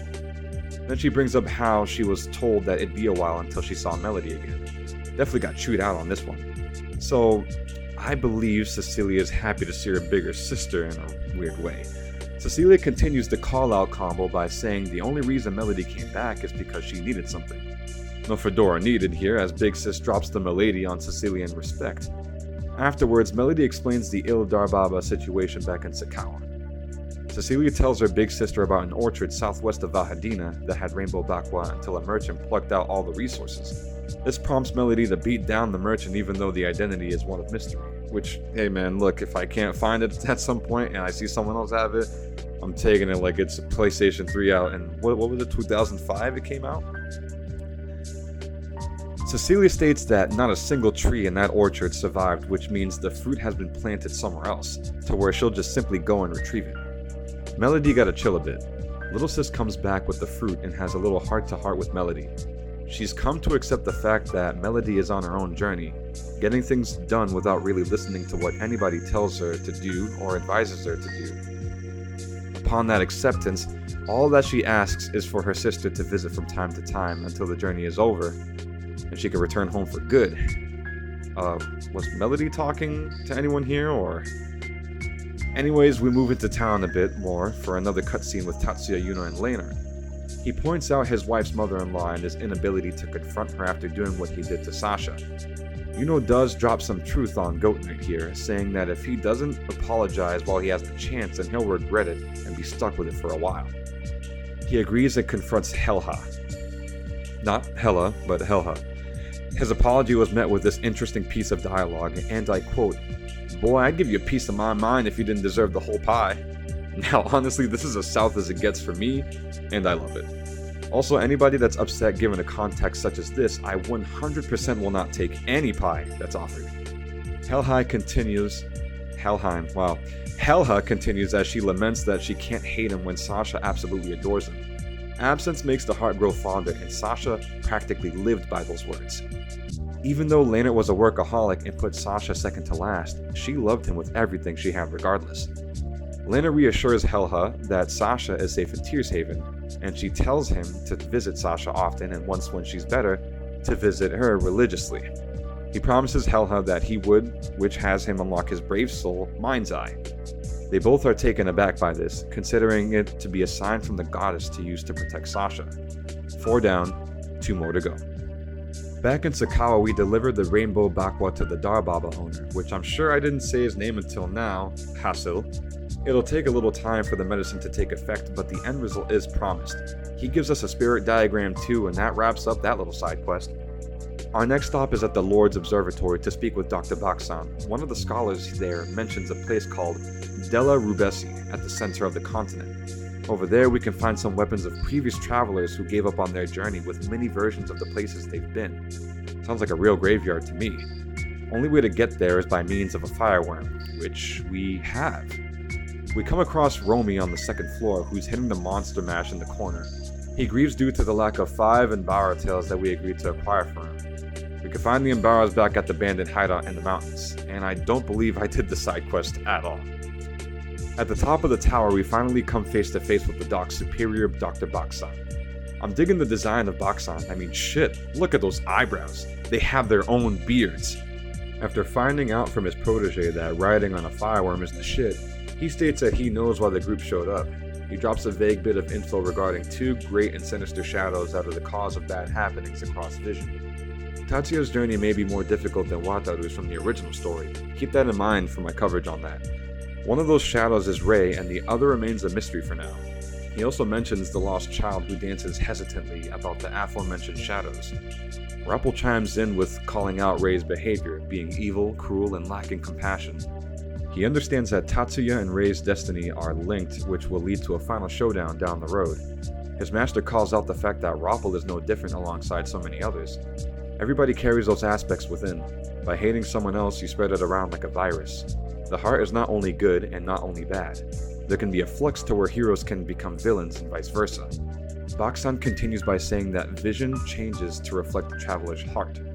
The fact that Tatsuya and Rei exist and move about with their own ambitions in Vision proves that there's little difference between them both, in which case, that's some true-to-life shit. For the most part, if not always, people are surrounded by people and things that reflect their inner aspects, thoughts, emotions, perspectives, etc.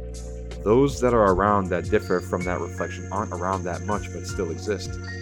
Whether working with or working against depends on certain things.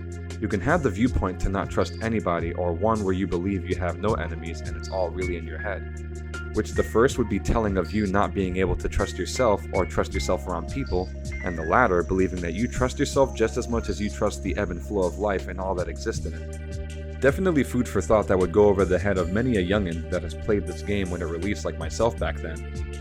Dr. Baksan tells us to head over to Lyris since that's where the stars are pointing to. Back at Lyris, Yuno points out that something seems a little off. No Highlander guards to be seen. That's when the group gets approached by a hooded figure that knows our names and tells us to go with them. Kinda looks like Coots, honestly. Even Melody knows immediately after. Coots lets the gang in on what's happening in Lyris. Father Diamond started a rebellion for some unknown reason. All that we know is that we have to infiltrate as the Organization 13, 7, as the Highlanders from other towns rallied and are laying low. A quick shout out to Sogrit's design, since there's no hiding that crazy schnauzer. There's a stairway behind that stone statue that leads into the cathedral that we can take while Coots splits and investigates elsewhere within. Climbing down the stairs, the group huddles around for a quick debriefing. We'll go to the left while Coots goes to the right. Whoever gets caught first is going to have to play decoy and divert. Not even a couple minutes in, and Yuno starts some bullshit. Trying to display her feminine charm in a robe to... bees? Bees. Okay, I'm sure she's doing her best, but come on. Bees. So like FPS gamers that suck at stealth games, it's time to throw away the sneak skill and go out guns blazing. They didn't stand a chance at all once the robes come off. Now this dungeon is much bigger than all the previous ones we've been to, so expect to grind here a lot. Choose your desired team to burst through mobs with little trouble. I used Tatsuya, Yuno, and Laner, but I'm sure you can work with a different team and receive the same results. After a lengthy dungeon run and grind session, there's a confirmed visual of Father Diamond and Ray working together on the scheme.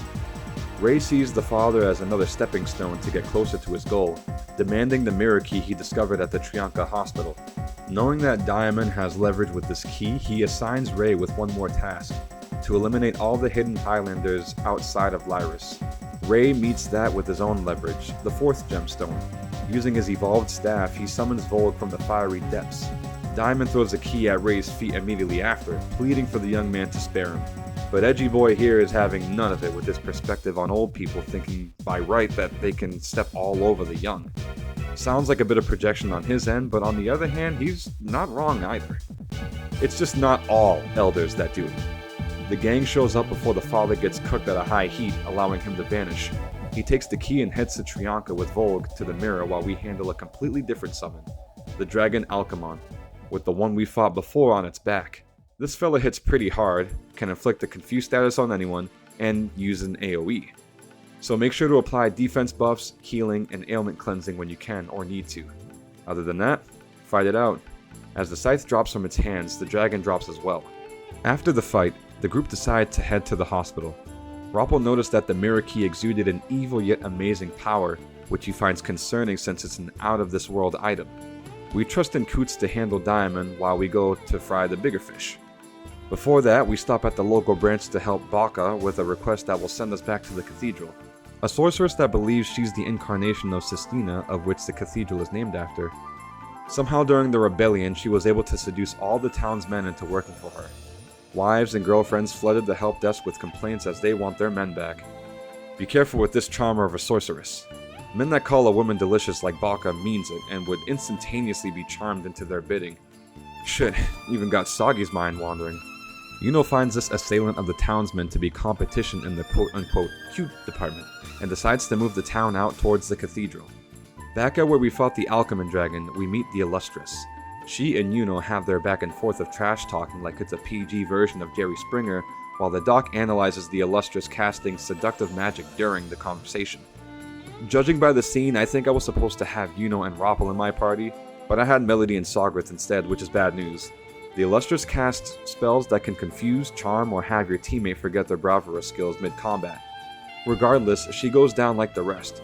Yuno blankets the defeat of the witch as a good deed that helped the many, but Roppel's able to see right through her. Her personal vendetta was clear to see. We report back to Baka to receive a fireworm diagram for and head on over to Palta for new gear and another side quest. Melody checks in with Tet and provides empathy over the passing of the miners. Tet appreciates the gesture while deciding to continue to move forward. He brings up a weirdo that started living in the mines, which impedes the work to be done. Roppel displays emotion after reading Tet about the squatter and gives his word to take care of the problem. In the mines, we search for the squatter that's actually a swordsman. We inspected a pile of bones on the floor that sprang to life and attacked the party. Behold, the Dogra Shagara. The experience was definitely easy come, easy go. In the area where we fought Kashin Kogi lies the squatter swordsman Murasame. He and Rob will have a back and forth, which has Murasame perform a ninja split, creating a body double. Wait, so this guy is a swordsman or is he a ninja? I don't know. But this gets debunked hard by Yuno of all people, calling the double his twin due to the experience we had to deal with involving the Waterkin and Kitkin bandits hours ago. Solid work. This boss fight is nothing crazy, just hit him and he goes down pretty easily. Reporting back to Tet, we get the Fireworm Diagram 3, but the doc receives more towards his character development on this journey. Back at Trianka Hospital, we're on the hunt for an edgy teenage wizard. On floor B2, things get a little different due to Rei's influence. We even come across broken mirrors that show off a dull reflection. In another room, there's one mirror that isn't broken, but holy shit, it looks like something malicious is going to break out of there. Yuno's good luck charm responded with the mirror, leading the group to be warped somewhere. Is it even in the hospital, even though the surroundings look the same? Welcome to the brink of hell. Rei's voice can be heard somewhere. He materializes while throwing out more names synonymous with hell as a pair of evil eyes spawn on the mirror, fact-checking him by calling this place the Dark. You got hell, you got the Dark, I mean, yeah, whatever. The team brandishes their weapons upon the revelation that Rei made a pact with the Demon King. But there's rarely ever a pact respected between man and demon as the trope goes, but let's see what happens. No teenager of this edgy Linkin Park 2000s caliber has ever heard of a Faustian bargain. The demon rushes Rei to remove the gem, keeping it imprisoned. The group is thinking that this is the last gemstone to acquire so that regardless of Tatsuya or Rei, the traveler can make a wish. The doc gives us a history lesson about how Vision got smacked around and subjugated until the people of Vision imprisoned the Demonkin in the mirror via the gemstone. This aforementioned mirror is the very same from history. This leaves the group curious as to how Tatsuya is going to get his wish granted. The agreement between the two was that if Rei released the Demon King, that him and his legion will rid Rei of his memories. He must have gone through something really rough to treat this world as a stepping stone to get rid of whatever had happened to him. Not that Vision should have to suffer ruination for it or anything, let's just take it on in a fictitious world. We have to take him out before he gets a chance to remove that gemstone. As the staff materializes in his hands, we finally get to face this edgy bitch as a team. All things considered though, I really do enjoy his design. He looks as though he came right from Ragnarok Online. If you know, you know. He knows to not fight alone when he has us to deal with, so he summons Volg from the dead to assist him. Poor Volg, this fucking dragon's been really going through it. The Fireworm knew that Rei would pull something like this. The strategy? Big boy BP moves, while maintaining HP and BP levels to something favorable. Volg's Dark Breath hits, but also inflicts the isolated status effect, so bye-bye to Unity skills for now. But individual Bravura skills still get the job done. Volg goes down, but not before he gets the last word in. Literally, that's the move he decides to throw out.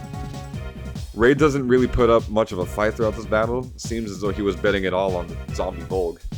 He backs away, saying how he wants to be able to trust people again, and how he doesn't want to be alone. This kind of lets us in a bit to how he got here in the story. He removes the last gemstone from the mirror, evolving his staff once more to its final state. He demands the Demon King to hold up his end of the bargain. A storm of dark lightning surrounds Rei and saps all the color from him. Here comes another boss fight, and it's with Grand Wizard Rei, aka Mega Nerd. Second form fights always go well, right? Honestly, this time it does. Nothing changed. The Demon King removes the last gemstone from Rei's staff while talking his shit towards Rei. He keeps his promise with a little extra thrown in, erasing not only Rei's memories but Rei's existence as well. While all hell literally and figuratively breaks loose, I couldn't help but think how well the team did to make this all happen on a handheld. I really do find it impressive with what they have done so far with the presentation of this game and its scenes. Mind you, it's a PSP game. Right, I'm not expecting something completely groundbreaking. Understand that this is the in-between of PlayStation 1 and PlayStation 2. So looking at it in the year 2025, a lot of people are gonna just be highly critical of it. Kinda looking like mega ass. Don't even give a shit. Let's just enjoy it for what it is, and let's keep going. The group gets surrounded by Demonkin, and we have to make a choice. Save Rei or run away, leaving him behind. We make the obvious choice for the story, obviously dipping out. Just kidding, we save him.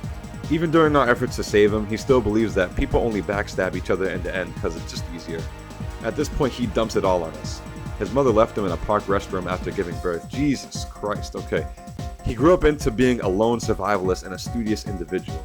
The hospital's director and his wife adopted Ray, which I'm sure didn't make things better, but didn't make them worse either. Having him stuck in between a hard past and a better future that's offered is hard when the past is always there to haunt him and influence him. Play the good son and take them for all they had was the initial plan. It only became worse when they continuously showed him unconditional love and support when he came into this world, learning that he never had it and thought he probably would never get it. He didn't trust them enough to love them back. That begs the question if he even trusted himself with being able to handle what was given, which we get our answer here. Too many bad memories have kept him stuck. After letting us in, he begins to feel better and gives us a one-way ticket out while telling us to be at the side of our leading lady. A last attempt to do something right, even when knowing the Demonkin were going to get him. A last act, and he chose to act selflessly, after everything. Kudos to you, man. I want to take a moment to address the fact that this game was rated E10 overseas, and I gotta tell you, given the context of the end of Chapter 9, that is anything but E10. Right? I mean, sure, some young adult novels and whatnot will take it there, but man, I don't think it comes as often. Let alone in a video game that seemed so lighthearted in the beginning, right? But I think that's the perfect juxtaposition to what, you know, to just the meta, really, you know. Here we are, we're having fun with cat girls and lizard boys, and it's a grand adventure to the other side just to, you know, save our not girlfriend. I don't know, the kid's kind of young, you know, just to like get here. This is pretty deep. But also, if you have any friends that have gone through what Ray has gone through, check up on them. Tell them you love them. Tell them you really appreciate their time, and you know, buy them a chalupa, maybe a cheesy gordita crunch, because you really enjoy their company. But all that being said, definitely be there always as their friend, man. Counts for more than you think. Now, we're going to get back to Chapter 10.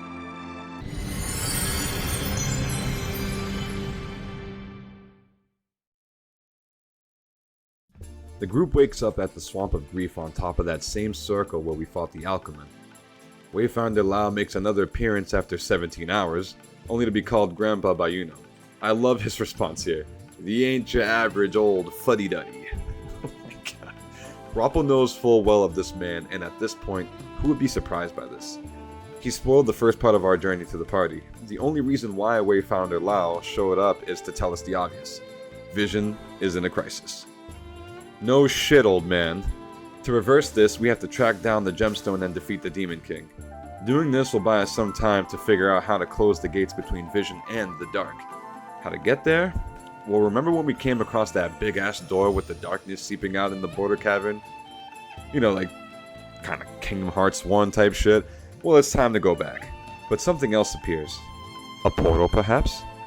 The Doc then recalls on what Dr. Baksan had told him. Back when the Demonkin invaded before, there were the Dark Arms that were created before the Fireworms took them out. These Dark Arms would be at the ready for the next invasion, which is this one currently. So the optional quest is to jump into each Demonkin wormhole that spawns, take the Dark Arms and vamoose to the next one. First one seems as though it's on the house, since the wormhole took us right to the chest containing the Nightmare Shield for Lantern.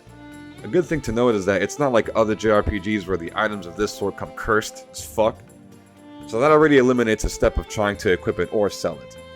Lanka Forest has another one for us to get to, which requires minimal effort as well since these are the mobs we fought first in the beginning.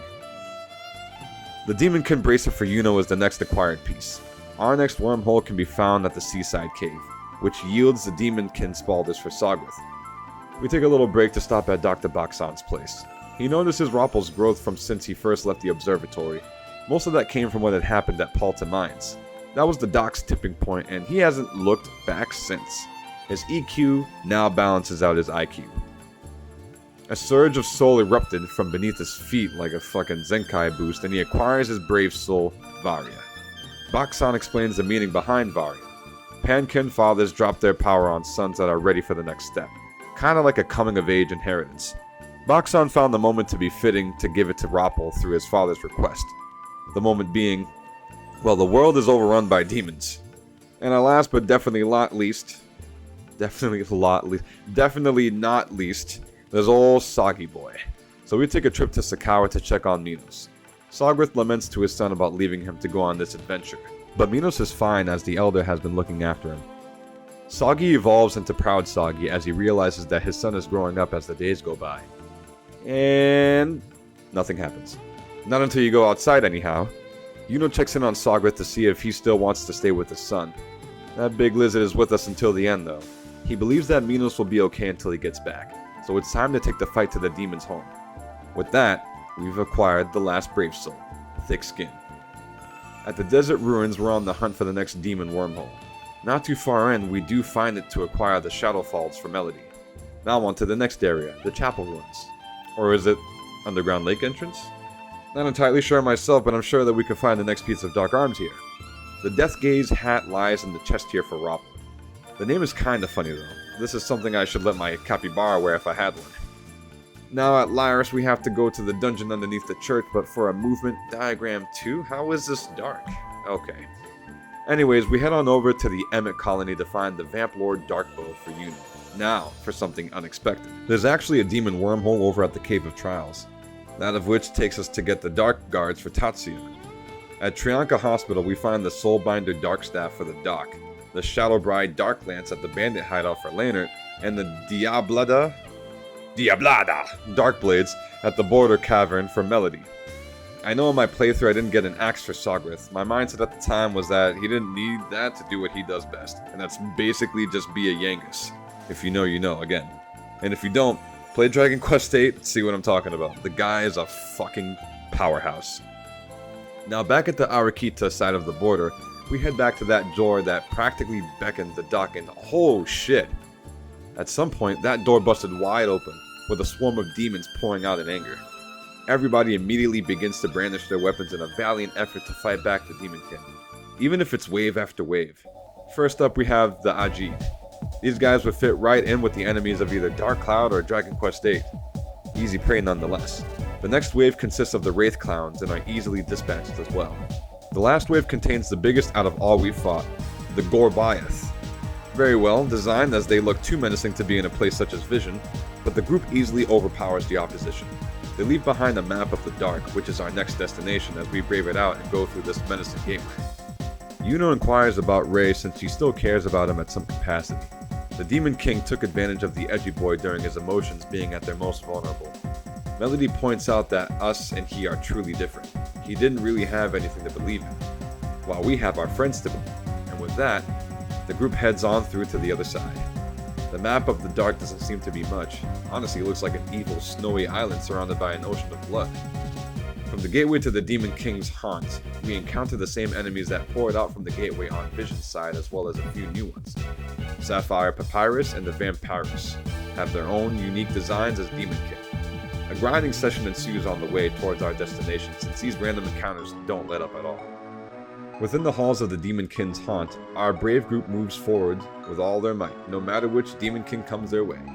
Some of the enemies here can really slap your heart, so just be mindful in case you need to heal or eliminate any afflictions towards your desired party members. Deep within, the group comes across a sealed door to where Rappel points out that it can be unlocked from somewhere. We just have to find out where exactly that somewhere is. On our way, there are 3 chests, and we're lucky to have found them, just for them to spring to life and we have a 3-on-3 battle. Throughout our journey, we've only had to deal with 1 mimic. Now it's fucking 3? Man, 1 hits hard enough as it is. And yes, I know that their original name is Trickster Chest. I just can't help but provide an OG label to them. You know when you see it. But with Tatsuya's and Leonard's Unity attack, we make quick work of them. Now, what was I complaining about? In another room within the haunt, there are 3 statues reminiscent of the ones from the start of our journey. We push the center statue back to unlock that sealed door. As we continue to trudge along, we enter a room where there are 4 mirrors that stand upright and are facing each other.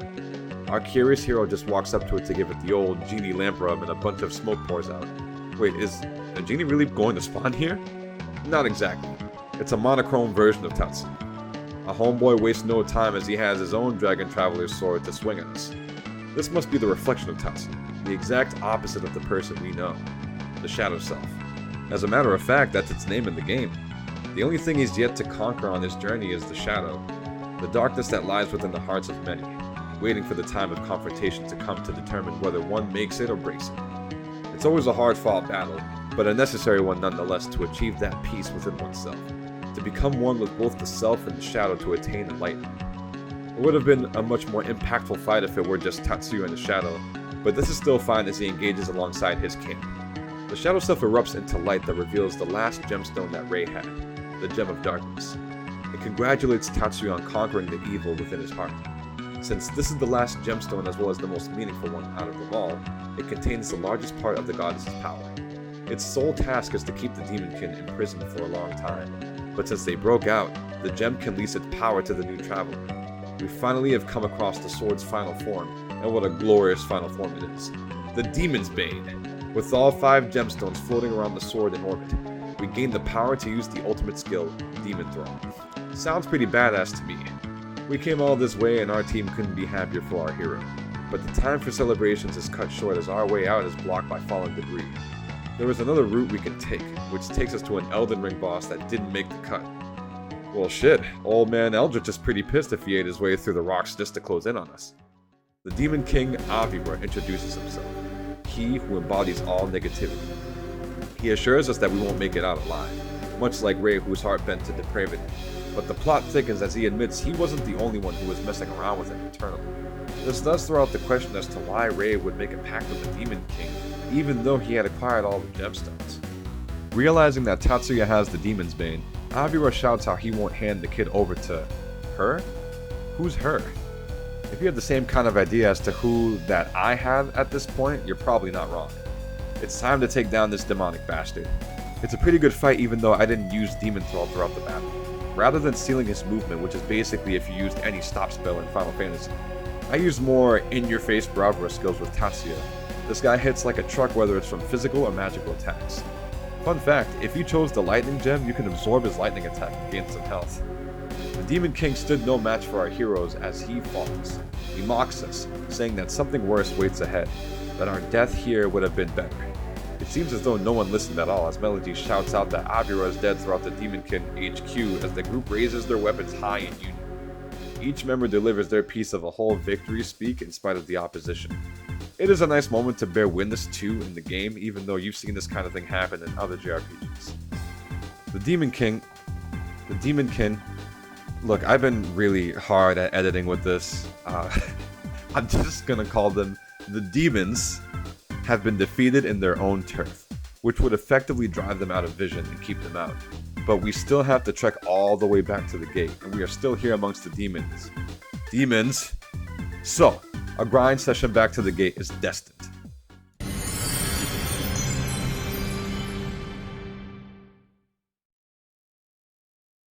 Wayfinder Lao waits for us on the other side, and Tatsuya flexes the Demon's Bane in all its glory. But something seems off. The way to the Tower of Destiny didn't open for him. Lao states that Tatsuya may not be a real traveler, which subverts expectations while raising many questions, of course.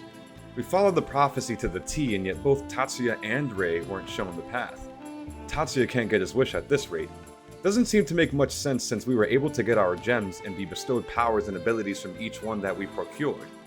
We could go back to the real world each time we received one after having our weapons evolve. We can even use exclusive bravura involving the weapon. So why is it that we weren't shown the path? Have we been going through one big lie? If the Demonkin were to find out about what's being spoken here, then Vision might be an even deeper shit. Wayfinder Lao provides us with another answer, another way to the tower, to ask the goddess ourselves, what the hell is going on? Della Rubesi, the icy area in the middle of the continent that can only be accessed via Fireworm, Lao then asks the group what if the goddess actually was using Tatsuya. What would be their next move? Melody, with no pause or chill, immediately says kill her. And Leonard agrees with the choice, which has others agree with them. Lao is puzzled by this. These people would really stand against both the Demon King and the goddess themselves for one friend that isn't even a native to Vision. Yes, they absolutely would. Top tier friends. Rappel then goes on by saying if our friends feel despair, then we feel it too. that if they were truly made by the goddess, then maybe despair is what they're meant to fight. No matter the form it takes, it's a fair payback to someone who ultimately saved the world of Vision, their home. The Wayfinder relents, saying that we made some wonderful friends and to remember whose words we can trust. As we land in a field of ice and snow, we make our way to Della Rubesi and up the stairs there. Remember what that one person said hours ago, that in Della Rubesi, one could see the towns other travelers had visited as well as the weapons they left behind due to hitting the old Alt F4 on the journey. That's exactly what we see here. The group stands around the circle of weapons, which now has the star sigil spawns in. We know what comes next. We return to the hello? It's that damn frog again. With one hop, it scares the sleepy Miki. Why didn't he just swat the frog away? Anyways, the group finds out what happened soon after. Apparently, Ray has something to do with this, even though he's out of the picture? Did Tatsuya even see the frog? He doesn't even mention it to the group. Nothing adds up. Miki fell unconscious before the two travelers met. If Ray just wanted to have his bad memories be erased, then there'd be no beef between the two lads. Miki wouldn't even be the target. The goddess just might be behind all of this, but Melody tells the party to chill and wait till we actually get there to confirm whether or not this is the case. At the lithograph, it gives us some pretty clear instructions. Lift the demon's bane and light the way to the truth. Another star sigil forms and it takes the group to the Crystal Sanctuary. You know it's the last dungeon of the game when your environment becomes more celestial or cosmic. Shit, there's even sigils on the floor as you run along. The enemies here are interesting. If I'm on the way to speak with the goddess of a world, why would I be running into enemies that I'd see within the realm of the Demon King? Something is definitely off here. It's here that brings the final push, the last grinding session, while on our way to the goddess.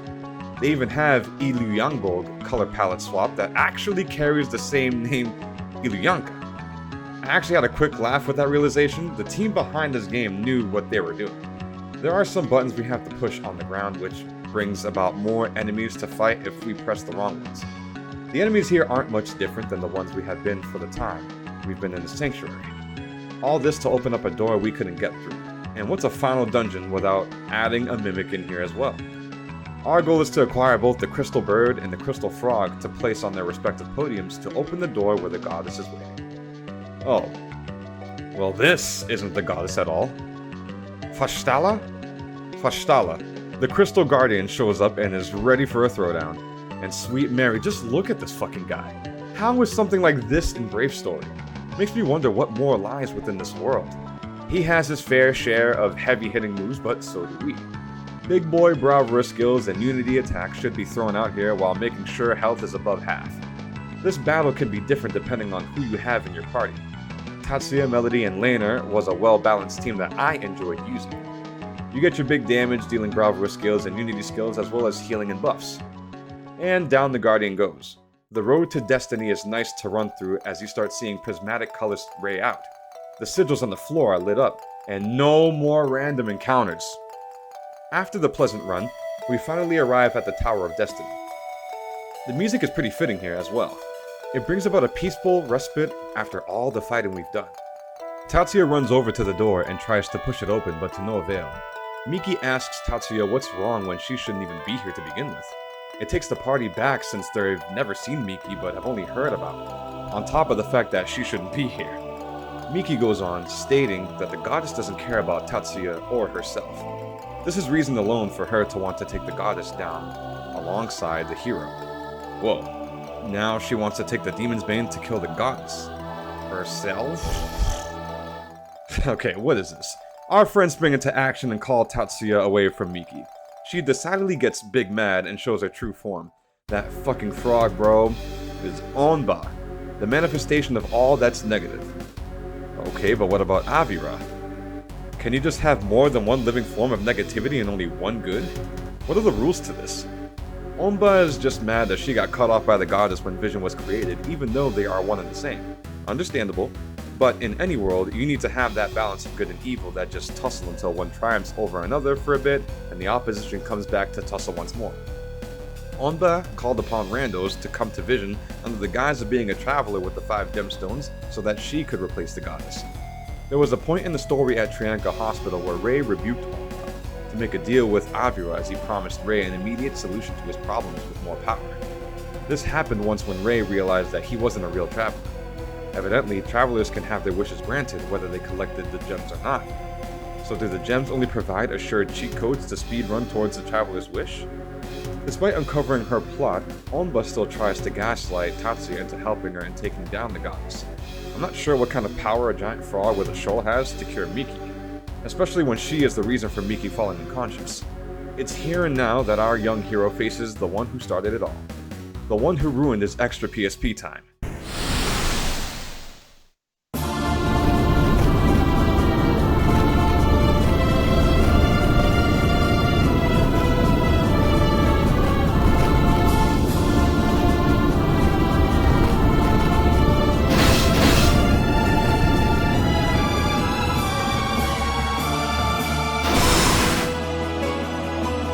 Again, damn. The presentation. Everything about this final boss battle just fits well together. Onba can poison easily, eliminate your buffs, and hit hard with magic. I didn't really bother with wasting a turn to remove the poison since she'll just poison immediately after. Just make sure you have someone in your party that has an AoE healing spell.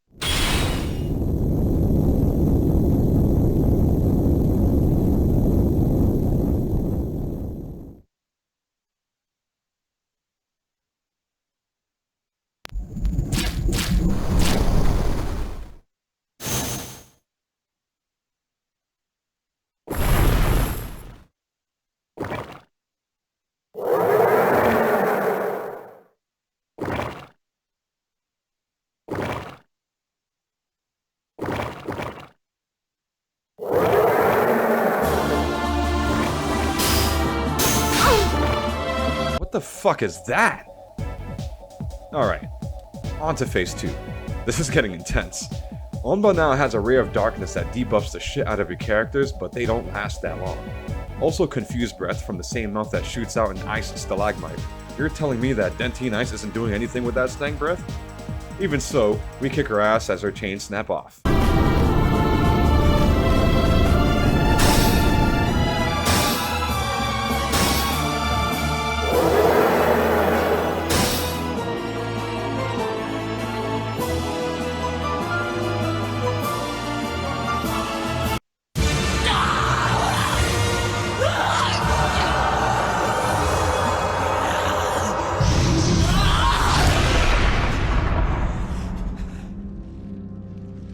Know this. I will not perish.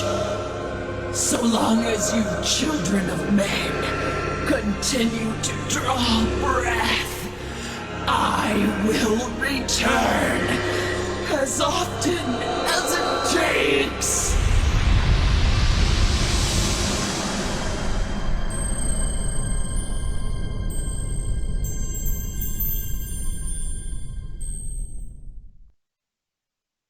Our group gives an attaboy to our hero, and Wayfinder Lao spawns in with good news.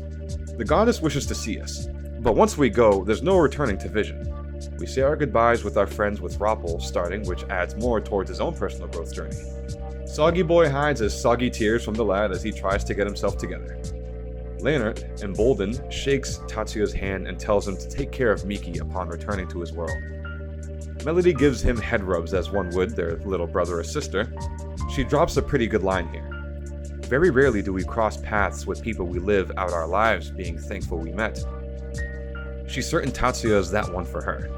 Last but most certainly not the least, Yuno puts on a front, joking with Tatsuya about Miki and other girls throwing themselves at his feet. Not even of age for that to happen, by the way. We'll miss you, little brave. I like that one. He takes one last look at everybody before making his way through the door. The front escapes Yuno completely as Melody comforts her. Tatsuya walks ahead of Wayfinder Lao as the wise one stays behind. Here she is, after all this time. Definitely looks like an older Miki. What the hell? From this shot you can definitely tell this is the real deal with the light behind her shining brightly. She catches on to the obvious thought but reasons that she's just borrowing the form of who he loves. She continues with stating that the world of Vision is a mirror that reflects our own. Even though we were successful in getting all 5 gemstones, she can't help us since we're a false traveler due to that damn frog. But by taking down Onba, we made our own wish come true, which means that Miki will start coming around. We did this without the help of the goddess, but with the help of our friends. She took notice during our adventure of how we braved it out to save a world we aren't native to. We protected who we held dear with vast amounts of courage. With the Demon's Bane charged by the gemstones and our own bravery, she can use that to seal away the Demonkin. She begins to bind Tatsuya's innermost hopes to Vision throughout the Demon's Bane. With a flash of light, Vision is alright, and we can now head back to Laos so we can return to our world. He states that we're going to forget our journey here and the world of Vision itself, but the truth and friendships conceived will stick with us forever. Sometimes the truth is clearest when it's behind you, you see? The same doors we had entered in the beginning, we now go through again to return to our world. And that's the game. We see the fireworms fly alongside the Dar Baba cart that takes Yuno back to her home as the credits roll until the gate closes on the world of Vision.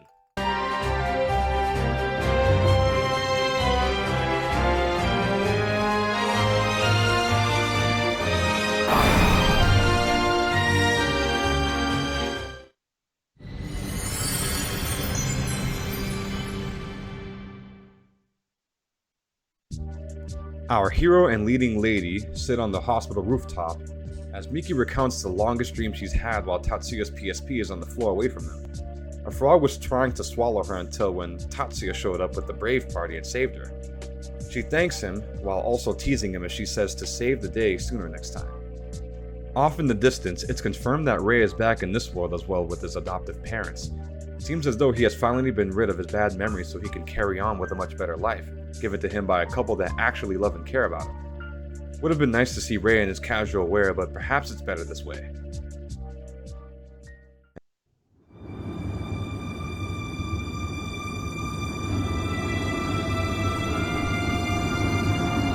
Is there something wrong? Hey, you look different somehow. You seem, I don't know, a little more grown up than before. Whatever. Hey, you got time to catch a movie? Come on, let's go. There's this new one about a boy who gets whisked off to some other world. Vision, I think? I hear it's pretty good.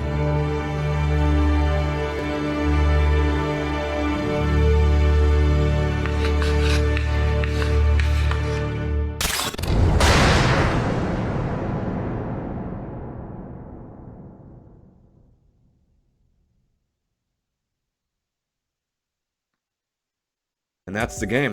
The roster command gets added so that we can swap our original characters with the guest characters, aka the heroes from the original body of work upon saving the clear data. There's also the Earth Rift optional dungeon that you can go through if you wish. My final thoughts on this game are thus. This game is slept on.